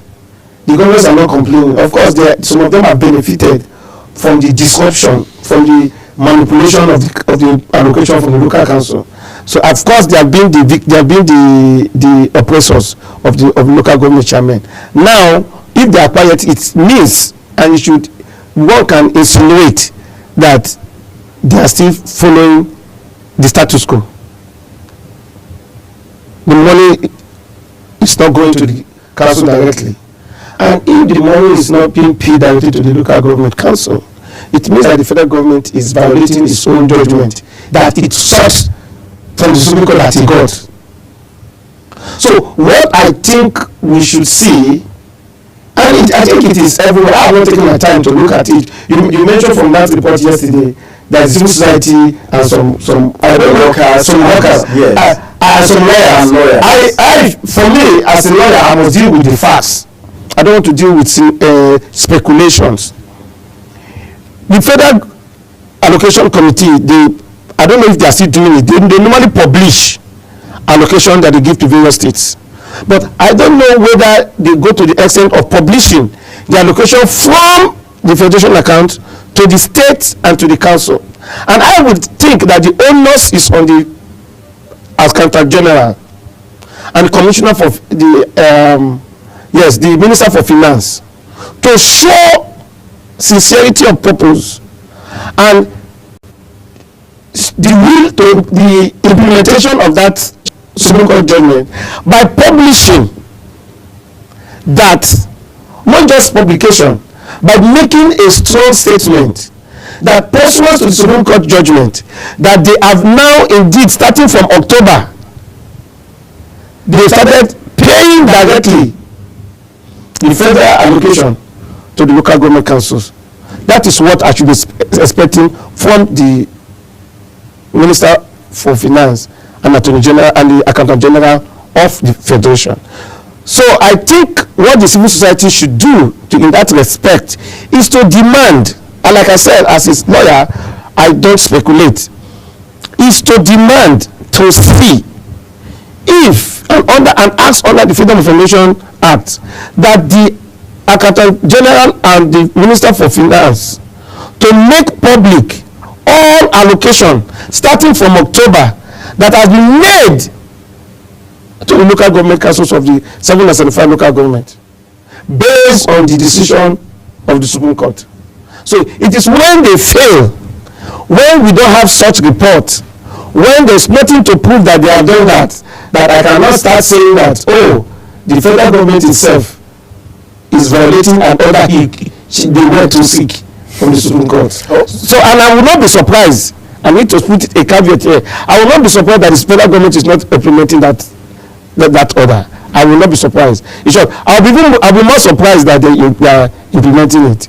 So why did they go to court in the first place? That is why implementing. That takes me to the attitude of Nigeria and Nigerian government. Where we started the discussion from. Yes. All right.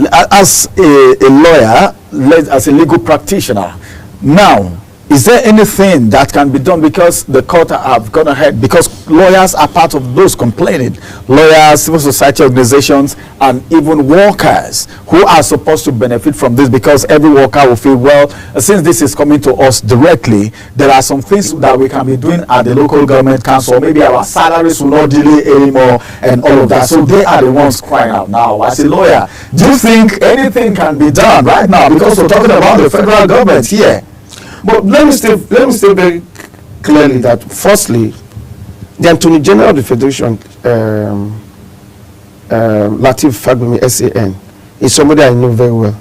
I've worked with him, and I know that he's a very competent person. One is one Attorney General I can bet for sure that he knows his onions. So I want to say that I believe that as the person who took the case to court, as the officer who took that case to court, I believe, looking at his own character and his antecedents, that he will see to the implementation of that judgment. Now, but whether we have evidence to show that it has been implemented is what I'm saying. So they've not presented to the public that they are doing that. But as a lawyer, what needs to be done is what I have just said. Now, I don't want to fall into this error to to say that, oh, it is the workers the workers in local government that should be complaining. The allocation is not meant for the workers. It is meant for the administration of local government. The workers in the local government is just infinitesimal part of the local government. As a matter of fact, even when the state governors were tinkering with the allocation of local government, salaries of workers, as a matter of fact, that's what they would do. They just pay the salaries of the workers and now tell other, because they are the ones that will cry out. Yes, they say let everybody go to hell. Shut them up. Yes, but now, so the workers, they should not be complaining because of their salaries. The question that people that should be complaining, as a matter of fact, is the people. To say that the people in and unfortunately, the people within the local government are the most oppressed people. They are the most suppressed people. They are the people that that we hardly hear them speak because they belong to the lower cadre. Our community is such that it is so. The system has repressed this set of people, so we hardly hear them talk. This is our village, these are our communities. That some of them are paupers, some of them have no telephone communication. Some of them could not even afford phones. Some of them don't have power. This grandma we are speaking, they don't have the opportunity of looking at the TV or hearing the radio. They are thinking of how to feed themselves and their family. So they are even thinking of the first law of survival, which is how to get themselves something to feed. So because of the high level of multidimensional poverty within that level, most of these persons are farmers, they are agrarians. So as they wake up in the morning, they're heading to their farms, they're going to their fishing. Some of them just came back from huntings and all of that. So all these things we are saying, they are not concerned. So unlike in a normal developed crime, if you go to other crimes, mostly it is the local government that is still empowered. So everything you see in the federal governments or in the federal tiers of government, it's only local government. You see, if you go to local government, you see hospitals, you see cinemas, you see schools, you see everything, you see telecommunication company, you see businesses opening, because development starts from the local government, because that's where the people are. As we are sitting right now, we are in a local government called Amac. Forget the fact that we are in the capital of FCT. We are in Hamac. So development is supposed to be at the grassroots level. So what we are supposed to be seeing from the grassroots level, we are supposed to be seeing things like development, so that the people can be able to talk, which we able to be televising their council, the councillors who are engaging people. We are going to be seeing university, we're going to see schools, secondary schools doing well, clinical and all of that. But what we have is that these guys don't have a very strong voice, and so you need people from outside to be speaking for them. But unfortunately for us, as long as what we are supposed to do, we are supposed to challenge them. We are supposed to ensure that the government from the council gets the allocation so that they can take care of the people. All right. Thank you very much for joining us today, Barrister Victor Giwa, legal practitioner and of course a public affairs analyst. We hope to have you some other time again. Let's go on a quick break. After this break, we'll return and it will be time for us to bring Global Morning to an end. Stay with us.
All right, and this brings us to an end of the program, Global Morning, this beautiful Monday morning. All right, well, in depth when it comes to the local government autonomy, right, Ramsey? Yeah, sure, because there are so many things that we need to know. But now, the federal government not doing what they took the governors to court for. Exactly. It's something that Nigerians are trying to find a way around right now. Yes, and with that, we have to wrap it up. Thank you all so much for being a part of the program, and thank you for being a part of Global Morning with us.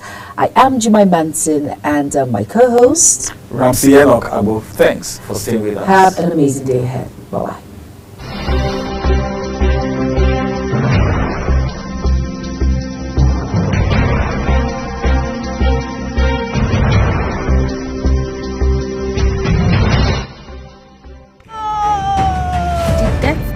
From flooding.